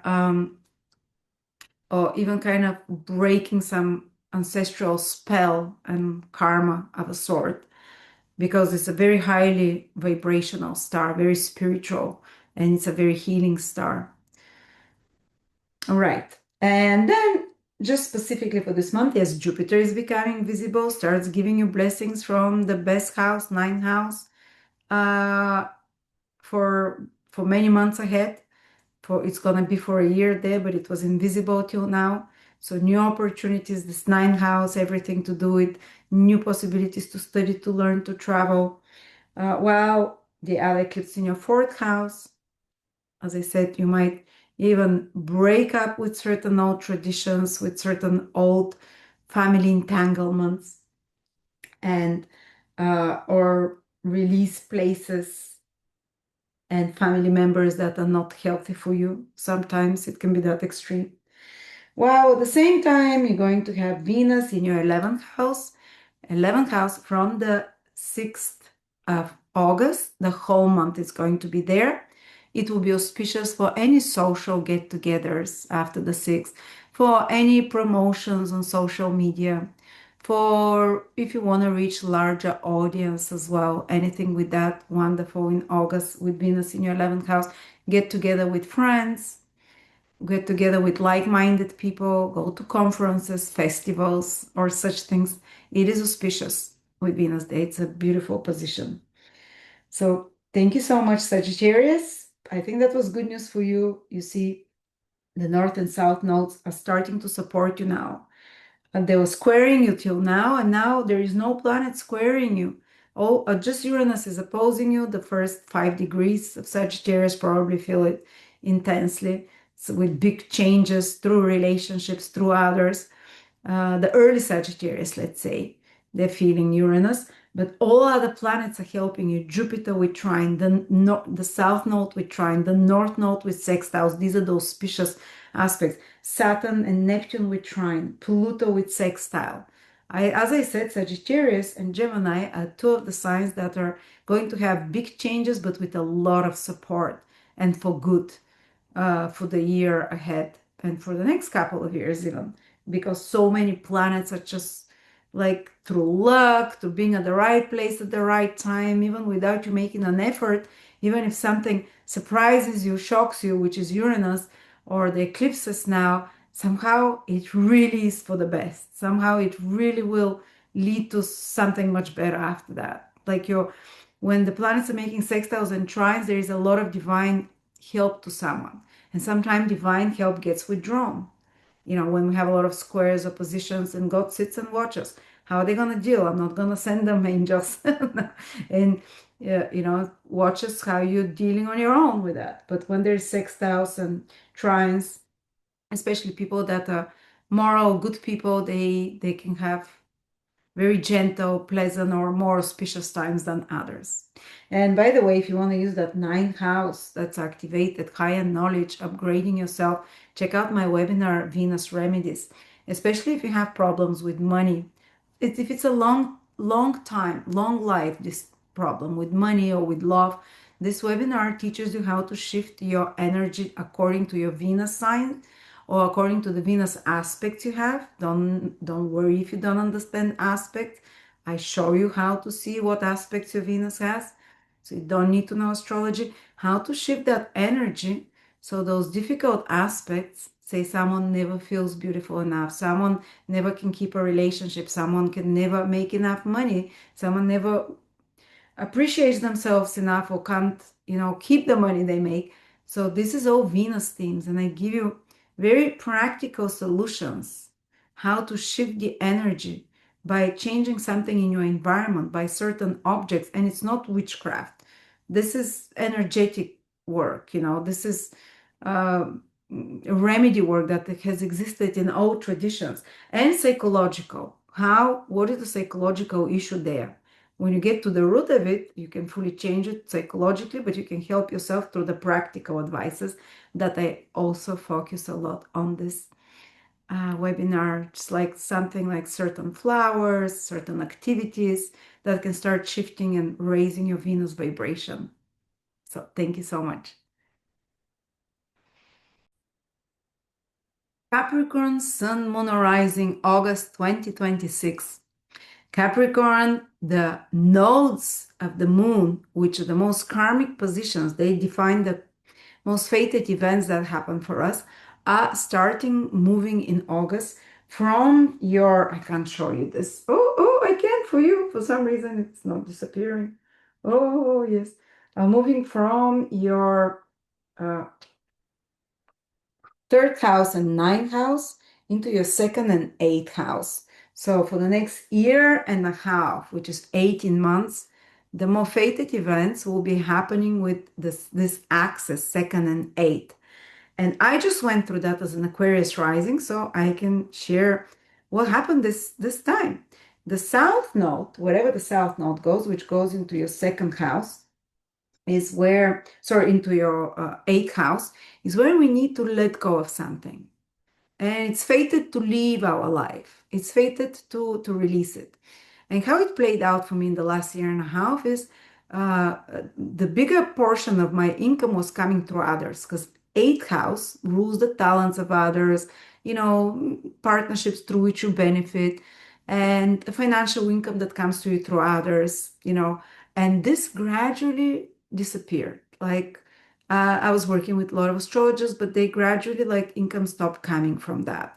It's not like I was trying to do something there. It's just, and I kind of lost interest as well. It fizzled off.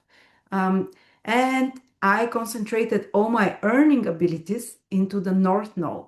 I didn't do it consciously. I just reviewed it today and I was like, oh my God, this is so true. So it's asking you to release of some kind of support that comes to you from others, or work that you do with others, or relying on others' resources or talents, and to concentrate and build your own resources and talents with the North Node in the second house. So I kind of really, within a year, a couple of years, I shifted my focus mostly through my own products, through different sources of income. Again, astrology based, does shaped, doesn't have to be totally brand new, but for some of you, it can mean that over the next year and a half, you can find very different sources of income. And also because eighth house is investments in stock markets and the finances of a partner. And my husband, with the crypto crashing and everything, all the stock market being lower, like we said, okay, we're not going to rely on those reserves, on those finances that they in the stock market in the eighth house. So it was like all had to channel up to me. But what it gives you eventually is financial independence.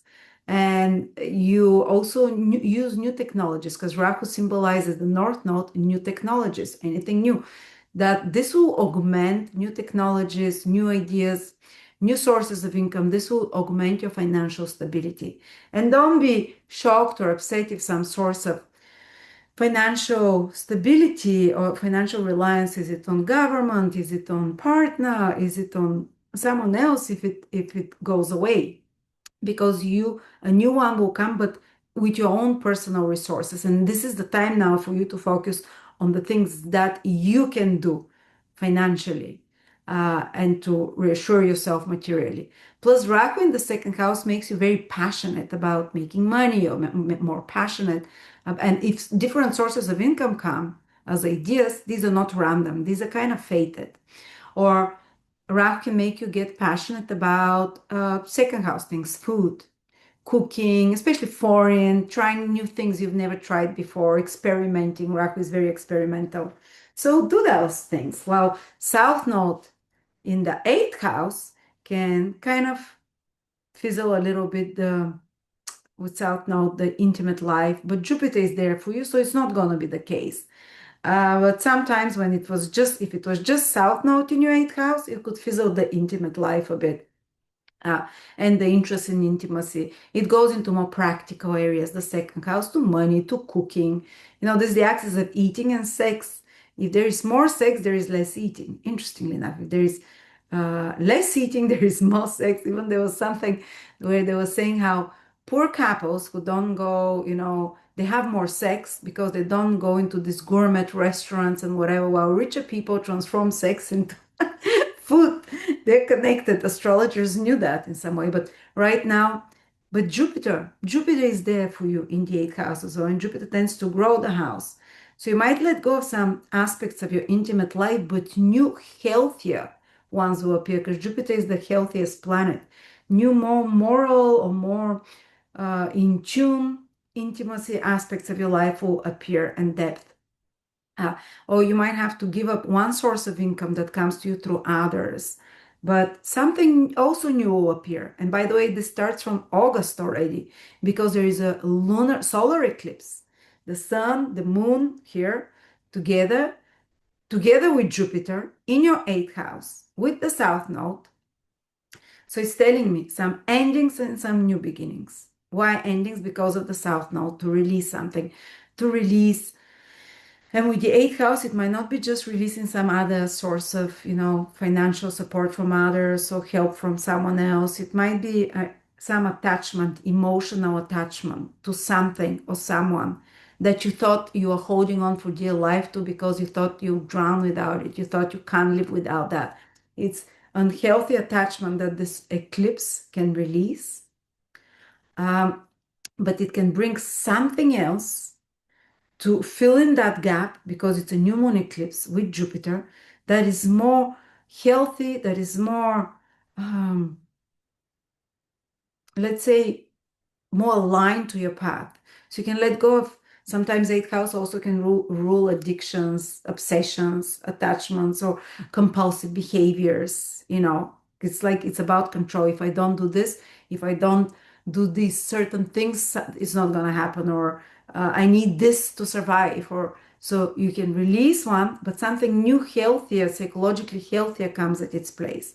It's also about illuminating, kind of like putting the spotlight on some traumas that might have happened in your past. And because Jupiter is there, it gives you wisdom to understand where the pain comes from. Because the eighth house is where we store the traumas, where we store the pains. In our body, many times someone can be anxious without knowing why.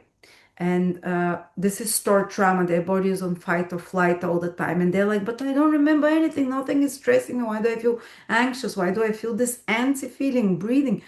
Is because of stored, accumulated trauma that is just circulating in your nervous system. And this eclipse is like a door, or eclipse is like a portal through where your demons can leave, or people with low vibration that use drugs or do harmful things to others. It becomes a portal for things to enter. Sometimes, unfortunately, it's like a valve release of pressure. But now you can allow, if you're a good moral person, some trauma to escape you and good things to come. And they can come again. Let go of something. Maybe you're, say, in a relationship just because financially they're supporting you, but it's a toxic relationship. Something can happen to your psyche or externally that frees you, breaks away that relationship, so you lose some source of income and security. But it allows, because Jupiter is there, it can bring a lot to us from this eighth house, from somewhere else, the universe to support us. And with the North Node in your second house for a year and a half ahead, you'd find your own material solution. For example, I'm giving a very extreme case. Sometimes eighth house eclipses can activate pregnancies and death, not your death, but thoughts about death, thoughts about mortality. Sometimes it might be someone relative, distant. It's very rare, but still I have to mention it. It's eighth house. Or conceiving, pregnancies, births, because this is the house where life comes and goes. So that can be another interesting angle that is activated, Capricorns, for you. Conceptions and so on. So resources can come to you through others, but first you have to release new sources that grow over the next year. of income through others, but you first need to release some attachments or some fears, because eighth house is where our fears are, some compulsive controlling of something. So you see, right. Now, there is another eclipse, Capricorn, and this one is in Pisces, the last one in Pisces. This one is happening in your third house on the 28th, 29th of August. And it's making a sextile to you. Nothing, unless you have a planet that you have in Pisces. Here in my birth chart calculator, you can see if you have an eclipse when you enter your birthday. Look at the dates of the eclipse. Either on the 12th, you need to have one of those. It will see solar eclipse conjunct any planet, or on the 28th or 27 or 28, depends where in the world. You need to have one of those blue ones, and you can read what it means for you. And, oh, okay.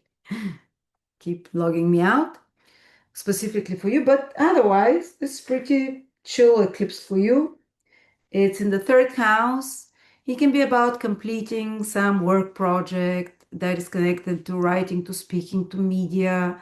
If you worked in a team environment, because it's a full moon eclipse, so it wants to end something, or it wants to make you change the direction of something that's already going. And it might be with your siblings' relationships that it creates something there that you need to change the direction, or with your teammates and workmates, with neighbors. Of course, be careful. There can be crisis that comes to you through such people, or in the life. Your brother calls and says, "Oh, something happened," or whatever. Hopefully not, Um, but it's usually this eclipse, I keep saying that I like this eclipse because it's with a very beneficial star, which is called Fomalhaut, and it's the star of Archangel Gabriel. So, especially artistic people, creative people, they can very benefit from this full moon eclipse. And people of arts and healing, people of anything to do with, gentle careers, compassionate careers as well. And so this eclipse can bring some news to you. Third house is news, information, missing piece of something that you've been expecting, a missing document or paper that you can complete something with it, or missing piece of information that changes your mind about something or changes your plans and schedules. But it's not something trivial. It's something more fated. Or even people that are in your life this month around the eclipse, everyday life interactions, teammates, workmates, colleagues, and important events that happen with them, or siblings or relatives, they gain of important value and possibly of a blessing nature, because of and even if they're doing something harmful or stressful for you, because it's an eclipse after all, this star of Archangel Gabriel says that it's for spiritual upliftment somehow. It can lead to you to some better decisions, to some better plans that you make. So even if there is disruptions in those things, there actually it's a positive. Also, there can be some big news like your siblings telling you, "Oh, we're moving abroad," or "Oh, we're pregnant," or your neighbors or new neighbors coming or something like that. Or neighbors that you can't stand leaving. That's a full moon more energy. Or third house is communications. Or maybe the focus can be on some trip, short trip, but it can be pivotal and very important short trip. In a sense, something can happen there that opens gates for you or helps you solve a problem. So, yeah, that's about it. And Capricorn, you have also very busy month because Venus is moving to your 10th house on the top of the chart, the very top in Libra, from the 6th of August. So actually that's, even though people tend to rest, take it easy, then for you can be good time for work till the end of the month and even into September. Venus is there to start a new career project work. You can help receive support from authority figures, institutions. If you have anything important to do with authority figures or institutions, do it after the 6th of August. They would be beneficial to you if you have to present something important to others and be perceived in auspicious and liked way, because that's your reputation, or if you go somewhere dressed to the nines, you can make a very good impressions, and you'd feel like making good impressions and doing the important things that will happen gracefully. For a woman in power or higher position can be beneficial and helpful. And Mars is moving into your seventh house from the 11th of August. Was it 11th or the 9th? I think it's from the 11th. Into your seventh house and will stay there for a month and a half. Now, here it gets interesting. Very dynamic with relationships. Your partner can get more active. You can do things, some projects together, but also more sensitive because it's in Cancer. So it's easy for you to provoke others and others to provoke you. Directly, this is on your axis of relationships.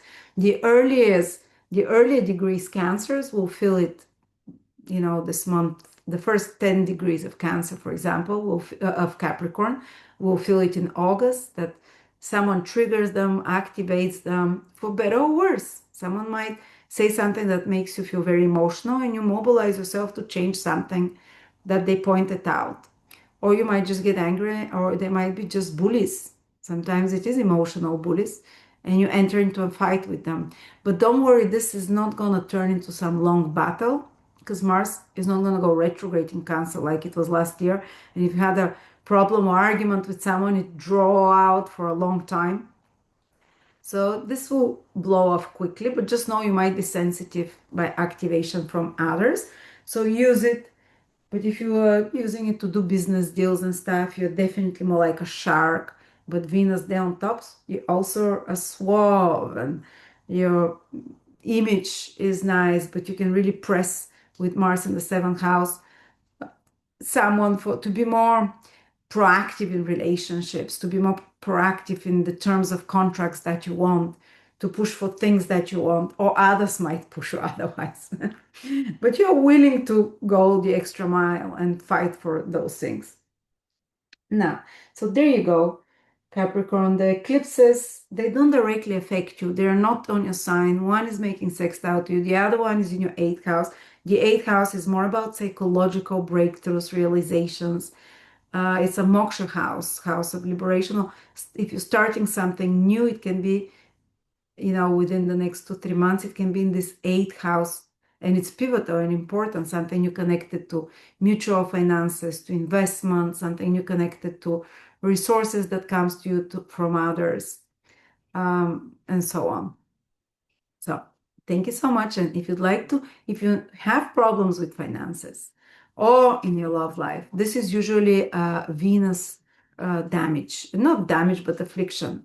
It can be Venus in hard aspect to a planet in your horoscope, which I lead you through the whole webinar of Venus remedies, how to find out which one it is. Or say, for example, Venus conjunct the Sun, or Venus with the Moon. It's a big affliction for Venus, or Venus square Mars, and so on. I would think Sun and Moon are good, but for Venus, they can do some of the more painful. Venus with the South Node or with the North Node, but the problems are different for each position, and I show you specific remedies. They gradually start shifting your energy.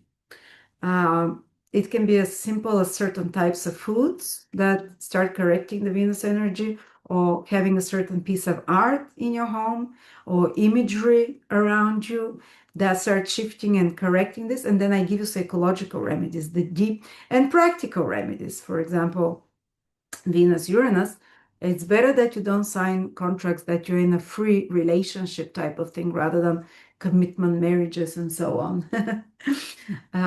So anyway, thank you so much. And and I will see you next month. Aquarius, rising moon or sun, August 2026. Aquarius, you and Leo are the signs on the spotlight. Not just now, but for the coming months, because eclipses will be happening on your axis. And when eclipses, and every time I see that, when eclipses start happening on the axis of the ascendant sun or moon in the opposite sign, because the eclipse is always like this sign on the opposite, this is when the most fated events in life happen. Like I said, I got pregnant, I met my husband during eclipses, I got pregnant, not exactly on the eclipse, but on the years that there is eclipse on sun, moon, rising, or the opposite sign from the sun, moon, or the rising. Wow. So now there is an eclipse opposite you in Leo, exactly the opposite sign from you. There was already one eclipse at the later degrees in Aquarius. So you're already in this process of transformation, which started from February and it will continue for another year and a half. And from now, that point in August, it really becomes much more powerful because the nodes themselves that cause the eclipses move to Aquarius, the north node to Aquarius, the south node to Leo. And the first eclipse in Leo happens as well. But first, think back to 2008, 2009, if you're alive then. What was happening? There might be similar themes. For example, uh, almost all fated relationships, whether it's children appearing in your life, new people entering your life, marriage partners, soulmates, important friends, important business partners that you have soul contracts with, will happen during the time frame of a couple of years while eclipses are happening in the sign of your ascendant sign, moon sign, and even the sun sign sometimes. And that's the case for me. 2009, I met exactly after 2 months after such an eclipse on my ascendant and seventh house. A pair of them, I met my ex-husband who stayed in my life for many years after that. So fated events. And the North Node is entering into your sign. So there is the North Node is symbolized by the dragon or the Naga, the king of the Nagas, the Naga king. So it's a serpent, the serpent king. And the south node is the tail of the serpent, and the north node is the head of the serpent. So what is that? This is transformation, shedding of skin, and becoming someone new, and faking it till making it.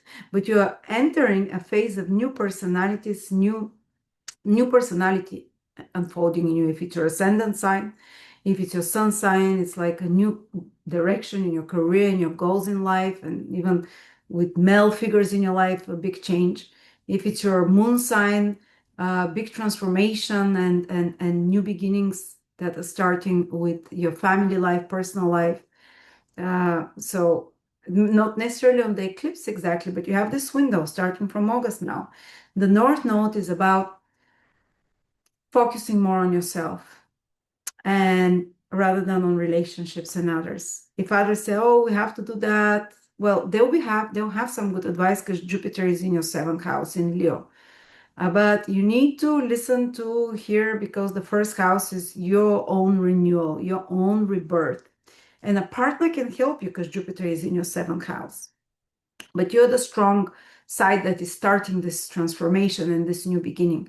Marriage partner or a very close friend can help you with advice, can help you morally with support as well to do the right choices. But it's like in your hands because the North Node is in your sign. And it's also the North Node is in one sign. Not only does it start a serious chains of events that you initiate, new beginnings that you, and they're quite ambitious because Rahu, his favorite sign is Aquarius. In ancient astrology, the North Node rules Aquarius. So it's coming into its own sign. So it will give very powerful manifestations for anyone with Aquarius, Sun, Moon, or Rising, because it's in its own sign. And it tends to make people more ambitious to change something in the world. If it's your first house, about your health, about yourself, about your path in life. But usually because Aquarius is a collective sign, you kind of want to, with this change that you're doing, benefit others as well. So this is empowering period because Rahu, the North Node, yeah, it's a serpent, but it brings more desire, more willpower, more passion and charisma into you. And if you have negative inclinations, then you can embody the serpent. You can become, so if you have tendency to manipulate, to, do criminal stuff or use others, you'll become even more like a snake. What can I get from you? So if you know some dangerous Aquarius rising or moon or some people, they'll be more grasping, but also more ambitious. But otherwise, if you're yourself something Aquarius or other Aquarius people, they'll become more driven. They'll mobilize themselves, their strength. So moral people don't turn into the lower aspects of the serpent. they turn into the high aspects of the serpent, which is cunning and smart, but also strong of desire, but they will not do it in illegal ways or in ways that, or you're not going to do it in illegal ways. So I want to be specific here because the notes can be tricky sometimes. So you need to watch yourself to be morally, I repeat, because otherwise the eclipses can destroy you. They can take away life, or health. But if you keep morally, the morals, the ethics, the laws, if you, they can be windows. Rahu always finds windows to get somewhere faster, to be shot up, higher up. But you need to do it morally. Otherwise, the eclipses can create big messes. So Rahu says over the next 18 months, you can have sudden rise up, shoot up, ambition as well, if it's your ascendant, even your health, but it can shoot up if you're a moral, good person in a sense. Then the gods, the universe protects you because Uranus is ascending, trying to you, Jupiter is looking at you, Saturn and Neptune ascending sextiles to you, a lot of planets are helping you. So what is Rahu, the North Node, you can suddenly get from a position here to a position there without going around the mountain. You get airlifted there. So it's like a trampoline-like effect sometimes, even before you're ready. Rahu can throw you into the deep before you can swim, and you learn in the process. So something can appear for a year and a half ahead for a role that you're not yet prepared. For someone, it can be parenthood. For someone, it can be being a boss. I don't know, a role that taking care of some resources, whatever, some new role in your life that you might feel unprepared for, but you should fake it till you make it. You learn to swim while you're in the water. This is what I'm trying to tell. So even if it feels, whoa, what's happening? Whoa. And I'm not saying it's happening from August now, but with the South Node in the 7th house, again, fated relationships can meet, for the next 8 years, 1.5 years. As I said, I met my husband, then ex-husband. It was with the South Node. We had some things to finish there. But we immediately felt very familiar. So when you meet someone new with South Node in your 7th house, but now you have Jupiter as well. So it's better karma. It's not bad karma. I think because Jupiter is in the 7th house and the South Node is past life karma. I think it's more like a soulmate connection. And even if there's something dodgy there, or Jupiter will recognize it. Jupiter is wisdom, light, illumination. So I think many single Aquarians can have a big shift. But this eclipse, particularly in August, let's speak about August and the next 3 months only, because 3 to 6 months, is happening at 20 degrees. So if you're Aquarius, say 15 to 25 degrees, this really affects you, whether it's your sun, moon, or rising. I mean, all Aquarius, it's happening in their 7th house. So something new can come into your life from another person. Maybe some new chapter in the life of your partner. They quit a job, they start a new one. You decide to end a relationship, or a partner decides something big in relationships over the next few months. But if you're ending a relationship because it's with the South Node and Jupiter, it will be easy. It will be like you won't feel like you're regretting, because Jupiter says that someone else appears. And because it's a new moon eclipse, new moon is about new beginnings. But there might have to be some sacrifice. So maybe you have to get in a partnership to sacrifice something, to some comfort, some aspect of your relationship for a mutual goal together. That can be something else that comes new through the partnership in your horoscope. And or it can be that you an already existing or something that was taken away from you by another in a relationship might come back now to be renewed. And you say, oh, there is no Mercury retrograde or Venus retrograde, but it is South Node is something from the past, or maybe some aspect of your relationship you've been missing, some aspect that you felt like it was taken away from me. It can come back to you. South Node, new moon, something new. So it's some renewal. South Node, something from the past. But yeah, so the big event is here for you, Aquarius. If new relationships enter your life, business partnerships, they possibly often there is a past life connection. They're not random. If someone offers you something as an idea, if someone wants to collaborate with you, I'll be very careful and listen carefully, because this can be an opportunity, because this is not random. It's trying to align you to the path. Or if something suddenly happens to someone important in your life, another person, often a marriage partner, you and you're like, oh, what's happening? Know that it's not random again, and it's directly affecting you. And it's directly, so you can change as well. But if you want to do something new, do it with another in the next 2-3 months. And or if you're working on some project, you can kind of start some new project with another person, but project that you had an idea about before, you've been working on, or you can get a new person to work with on that project. So that's another way it can play out. So yeah, others play a very important role, very fated. So now, and there will be eclipses then in your first house, but that's towards February. But now this first eclipse is about maybe decide to do something very important together with your partner. If you already have a partner, if you don't, might be very pivotal time to meet, or business partnership as well. And then there is another eclipse, the last one in your second house with the North Node. The eclipses have been happening already there, and it's on the 28th, 29th of August. So this is in your financial house. You can gain something that you've been working on because it's with Rahu, but it's something that you already know about, something that you've been doing, can bring money to you, a financial reward. And this eclipse is with a very beautiful spiritual star, our royal star of Archangel Gabriel, Fomalhaut, it's called.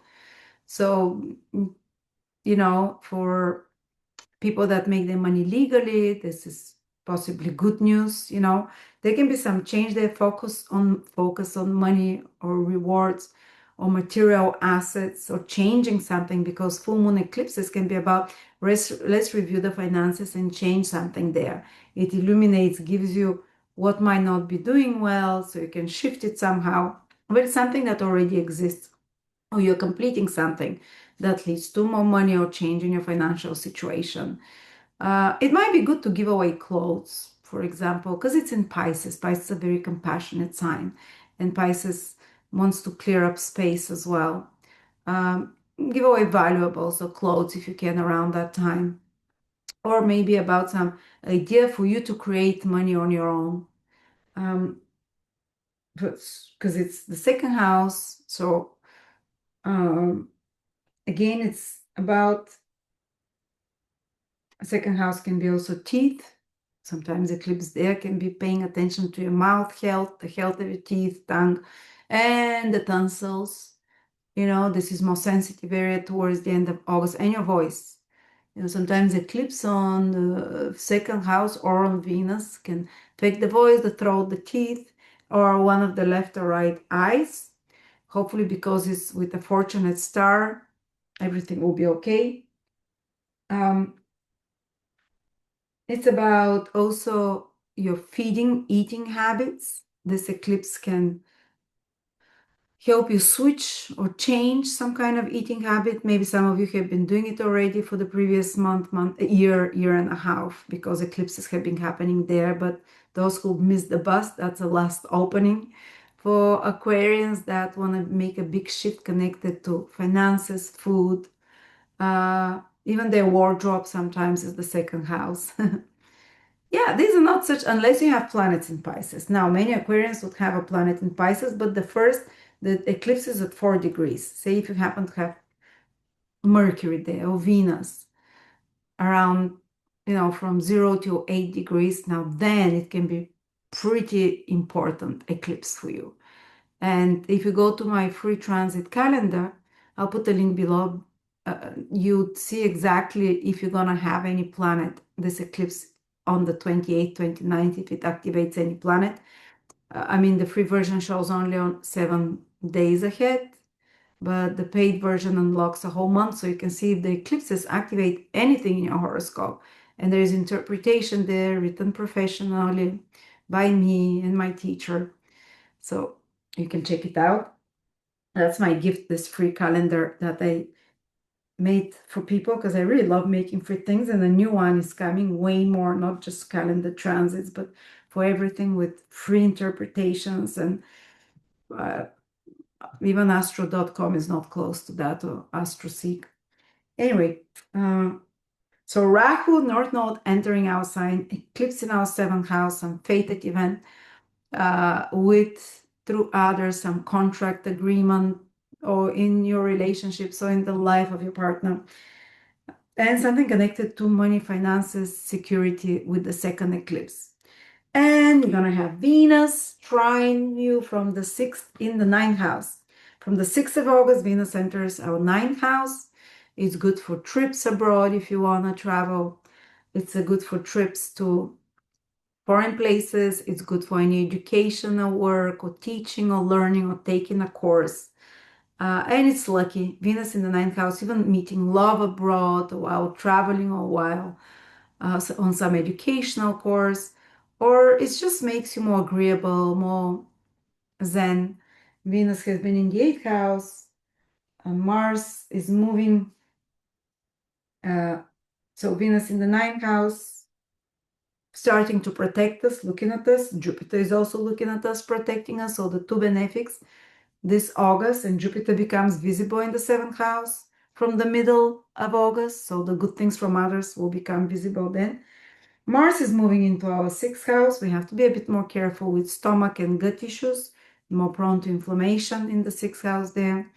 But also we can become more passionate and more driven to exercise for health. It's moving out of our fifth house, going to the sixth from the 11th of August.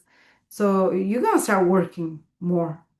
You know, this is the house of work. Mars there. The best thing when Mars in the sixth house, do catch up on errands, clean up more, organize things, get mundane, finish because you have more energy to finish mundane things, tasks. You can have more errands, you can be more busy. Yeah, I think it's fighting with teammates and workmates and becoming more emotional there because it's in Cancer. For some of you, it can play out like that from the August 11th to September, maybe towards the end of September even. So you have to be an accident, but as I said, our body is somehow protected because Venus makes a good aspect, Jupiter makes a good aspect, so the health is protected. But Mars there says make some changes to your daily routines, make some changes and put more effort and hard work, maybe to exercise, walking, such things that maintain the health, and more work as well. So there you go, Aquarius. And if you want to use that Venus in the ninth house with higher knowledge and learning, you can learn more about Venus remedies, especially if you have problems with money or in relationships. Sometimes you can't get a relationship. Sometimes you can't keep a relationship. Sometimes you don't want to be in a relationship, or with money. You might have aversion to money, or you might not be able to make enough, or to have the pleasures in life easily, or you have too much of those things, the pleasures of life. Sometimes too much or too little of one thing. This is afflicted Venus. Venus can be afflicted by the moon, by the sun, by the nodes, and by all the other planets with certain aspects. And I teach you through each aspect that your Venus can have how to correct psychologically, but also practical remedies with certain foods, with certain colors, with certain actions, with certain symbols. This is not witchcraft. Ancient Vedic astrology has always had remedies, and I made modern remedies because I can't go feed a cow, but say Venus hard aspect the moon, you can take care of plants. Moon is take care of Venus flowers, and so on. So check it out. It's only 29 degrees. Uh, it is actually 30 degrees. Get $29. Thank you. Pisces, Sun, Moon rising, August 2026. Pisces, one of the eclipses is happening in your sign for the last time, I think. Maybe good news, but this eclipse, this second eclipse at the end of August, is extremely healing because it's one of the luckiest or most spiritual star So there can be a lot of powerful spiritual blessings for Pisces as an end to those last many years when Neptune was transiting through your sign, then Saturn. They both left now, but Saturn in the last 3 years, oh my God. So many Pisces went through quite a hard time. And then eclipses. So one after another, Neptune dissolving boundaries, confusing you, Saturn, very harsh energy, self kind of punishing. And then eclipses, which kind of life gets turned upside down sometimes with eclipses. But well, let's speak about that. But first, the nodes are moving out of Pisces. The North Node is moving out of Pisces. The South Node is moving out of Virgo. And the North Node is going into your 12th house. So it's not going to bother you anymore. It's not doing much from the 12th house. The South Node is going into your 6th house for the next year and a half. No direct aspect to you. Just one last eclipse in, actually, there is one more in Virgo next year. But now that the nodes are changing, the North Node moving from your sign, you're kind of almost completing. You have probably one more couple of months of this transformation, this new you. And it's the North Node is going to the 12th house, so you'll become way more interested in spiritual matters. Might be a great time in the next year and a half to go to a retreat. This is a great thing.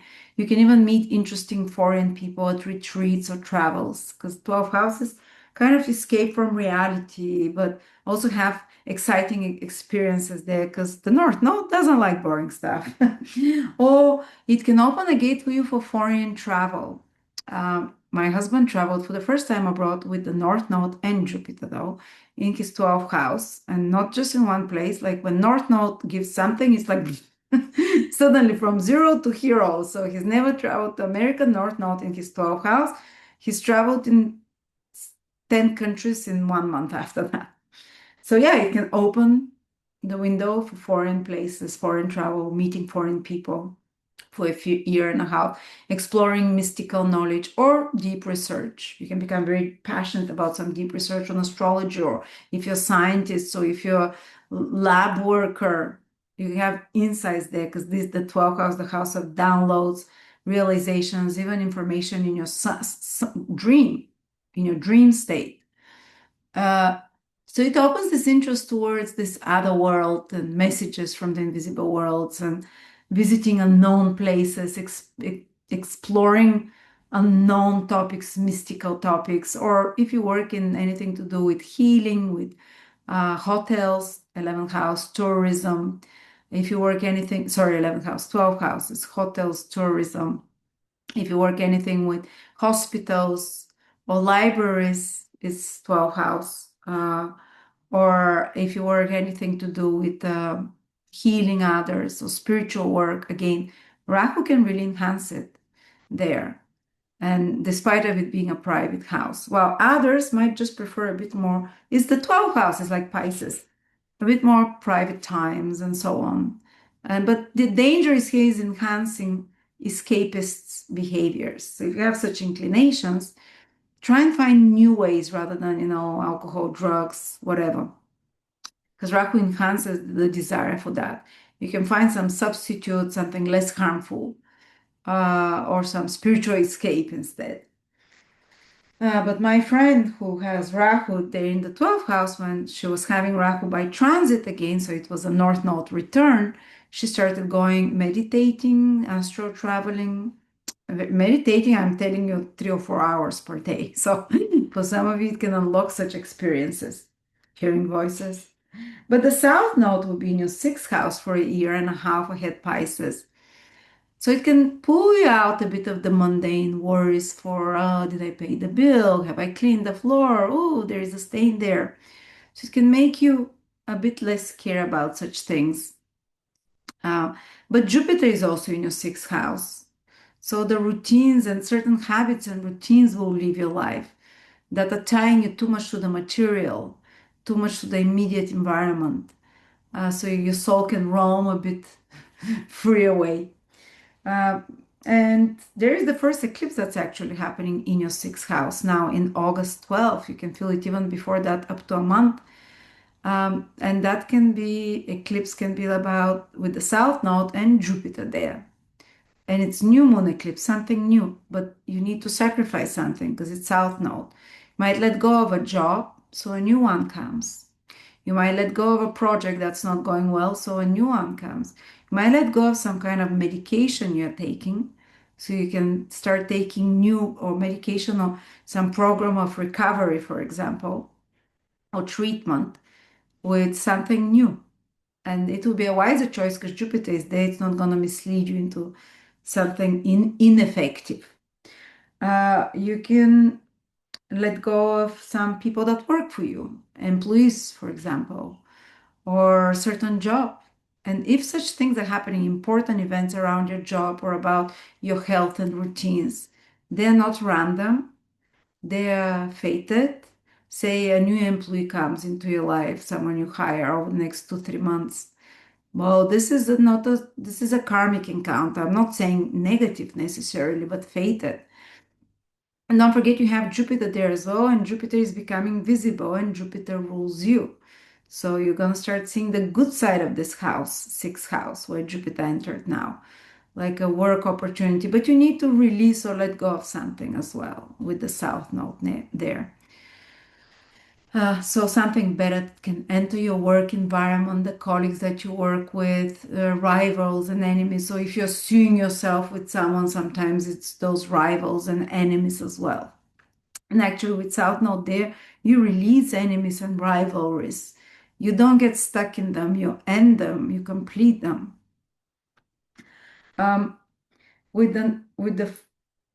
yeah. So this is the first eclipse there.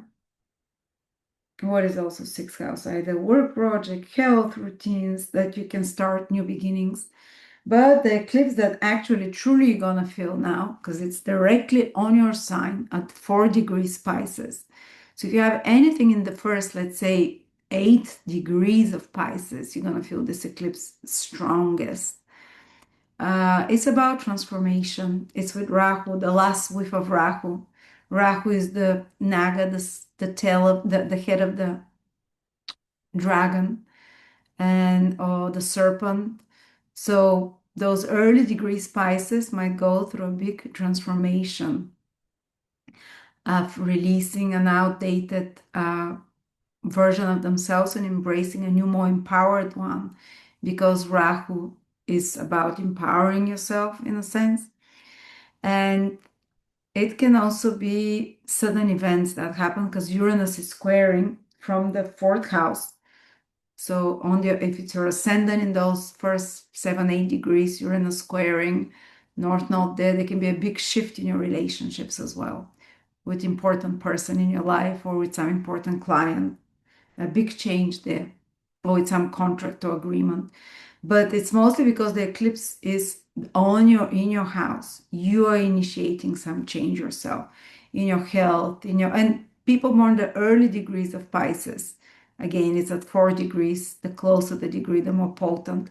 They have to be more cautious towards the end of August, 27, 28, 29 with their health. But it can be a big shift in their life because for better, because the eclipses with this very lucky star Formahold. It's the star of Archangel Gabriel, and it's healing. So the biggest message while I was praying and meditating before I started working on these horoscopes for this eclipse was that it will be liberating, because Pisces is a sign of moksha, liberating and healing, because Gabriel, the most artistic, gentle archangel, is there. And it's also the mother of the universe star, Deneb Algenib Deneb, I forgot the name exactly. It comes from a different constellation, not from Pisces. It comes from a constellation of a beautiful bird projected there, but it's very motherly, protective energy. For some of you, can be healing that happens, those early degrees of Pisces, releasing certain painful aspect of yourself, or it might be culmination. The spotlight is on you, culmination of a project and reward for that, because the star Fomalhaut can be divine intervention, big blessings for good and moral people, it says in the ancient books. If you're ethical, moral, now can be unlocking of your luck, unlocking of your a divine blessing, some healing of sorts as well. But it's connected to completing of something that you've wanted already, or some a completion of something you've been working on, or you're aware about, because it's not a new moon there. The new moon is in your sixth house of work and health routines and habits. The full moon is in your first house, so it's kind of like taking you to the next stage in life, taking you to the fullness of something, to the rewards of something. The ancient Vedic astrologer said that full moon is rewarding on the material level. So is Rahu, the north node. This eclipse is with the north node, even though it's already in your 12th sign from you. So there can be those rewards and this divine intervention for something to align you on the right path of your life. So whatever is happening for those early degrees Pisces, it's not random and it's very meaningful for you. It's not just a random whim of yours, and it's not necessarily coming from outside, it's coming from you. You might be initiating those ideas, those new ideas, because first house is, your your own path and new beginnings. If it's your moon in those degrees in Pisces, some big event in your personal life, motherhood, parenthood, family, home, place of living over the next 3-4 months, that can change. If it's your sun in those first 10 degrees, it can be your career, it can be your goals or important male figures in your life, like appearance of a new male figure, or kind of like something big in the life of your husband, or a new goal, not new goal, but some goal that you have coming to completion, fulfillment. As I said, it's not something necessarily brand new.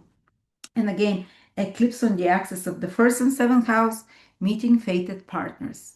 So this is happening for Pisces and Virgo, for Leo and Aquarians, that they can, August, September, can have fated relationship meetings. So anyone who has the Venus in Pisces, Virgo, or Aquarius, Leo, around the degrees of the eclipses. Fated relationships, very important developments. And new beginnings. Venus goes into your 8th house from the 6th. You can get something from others. If you ask for help, you'll receive it more easily. Maybe the talents of others, the advice of others, or even money from others, from clients, can come more easily. It's just very slight, gentle influence, but it's helping you in August. And more intimacy with another, or financial support from another. Or if you're trying to get a loan, maybe try now with Venus there. And Mars goes into your 5th house, so it stops. It's been in your 4th house till August 11th. It's in your 4th house, so they can still be a bit shaky in your personal home, family life, a bit more argumentative or tense or restless emotionally. When it moves to the 5th house, it starts trining you, not a problem. You can become more active, pursuing pleasures, hobbies, entertainment, dating. And with Venus in the 8th house of intimacy, there's some good, to love life and dating. But of course, if you have children, they can become more rambunctious when Mars is in the 5th house. But you can also be more active with them. I'm just having now Mars in the 5th house and constantly with the kids, constantly, but they're getting much more active. So yeah, there you go, Pisces. Yeah, one of the last eclipses, I think. Maybe there was one last in Virgo, but the nodes have left your sign now. They're leaving your sign and they're moving to this 12th and 6th, which are not directly related. Maybe with the 12th, they can open path for more breaks, for more holidays with the North Node there, for more resting, taking a break, sometimes even taking a break from work because South Node is in the 6th house. And that's for a year and a half ahead. So thank you so much. And yep,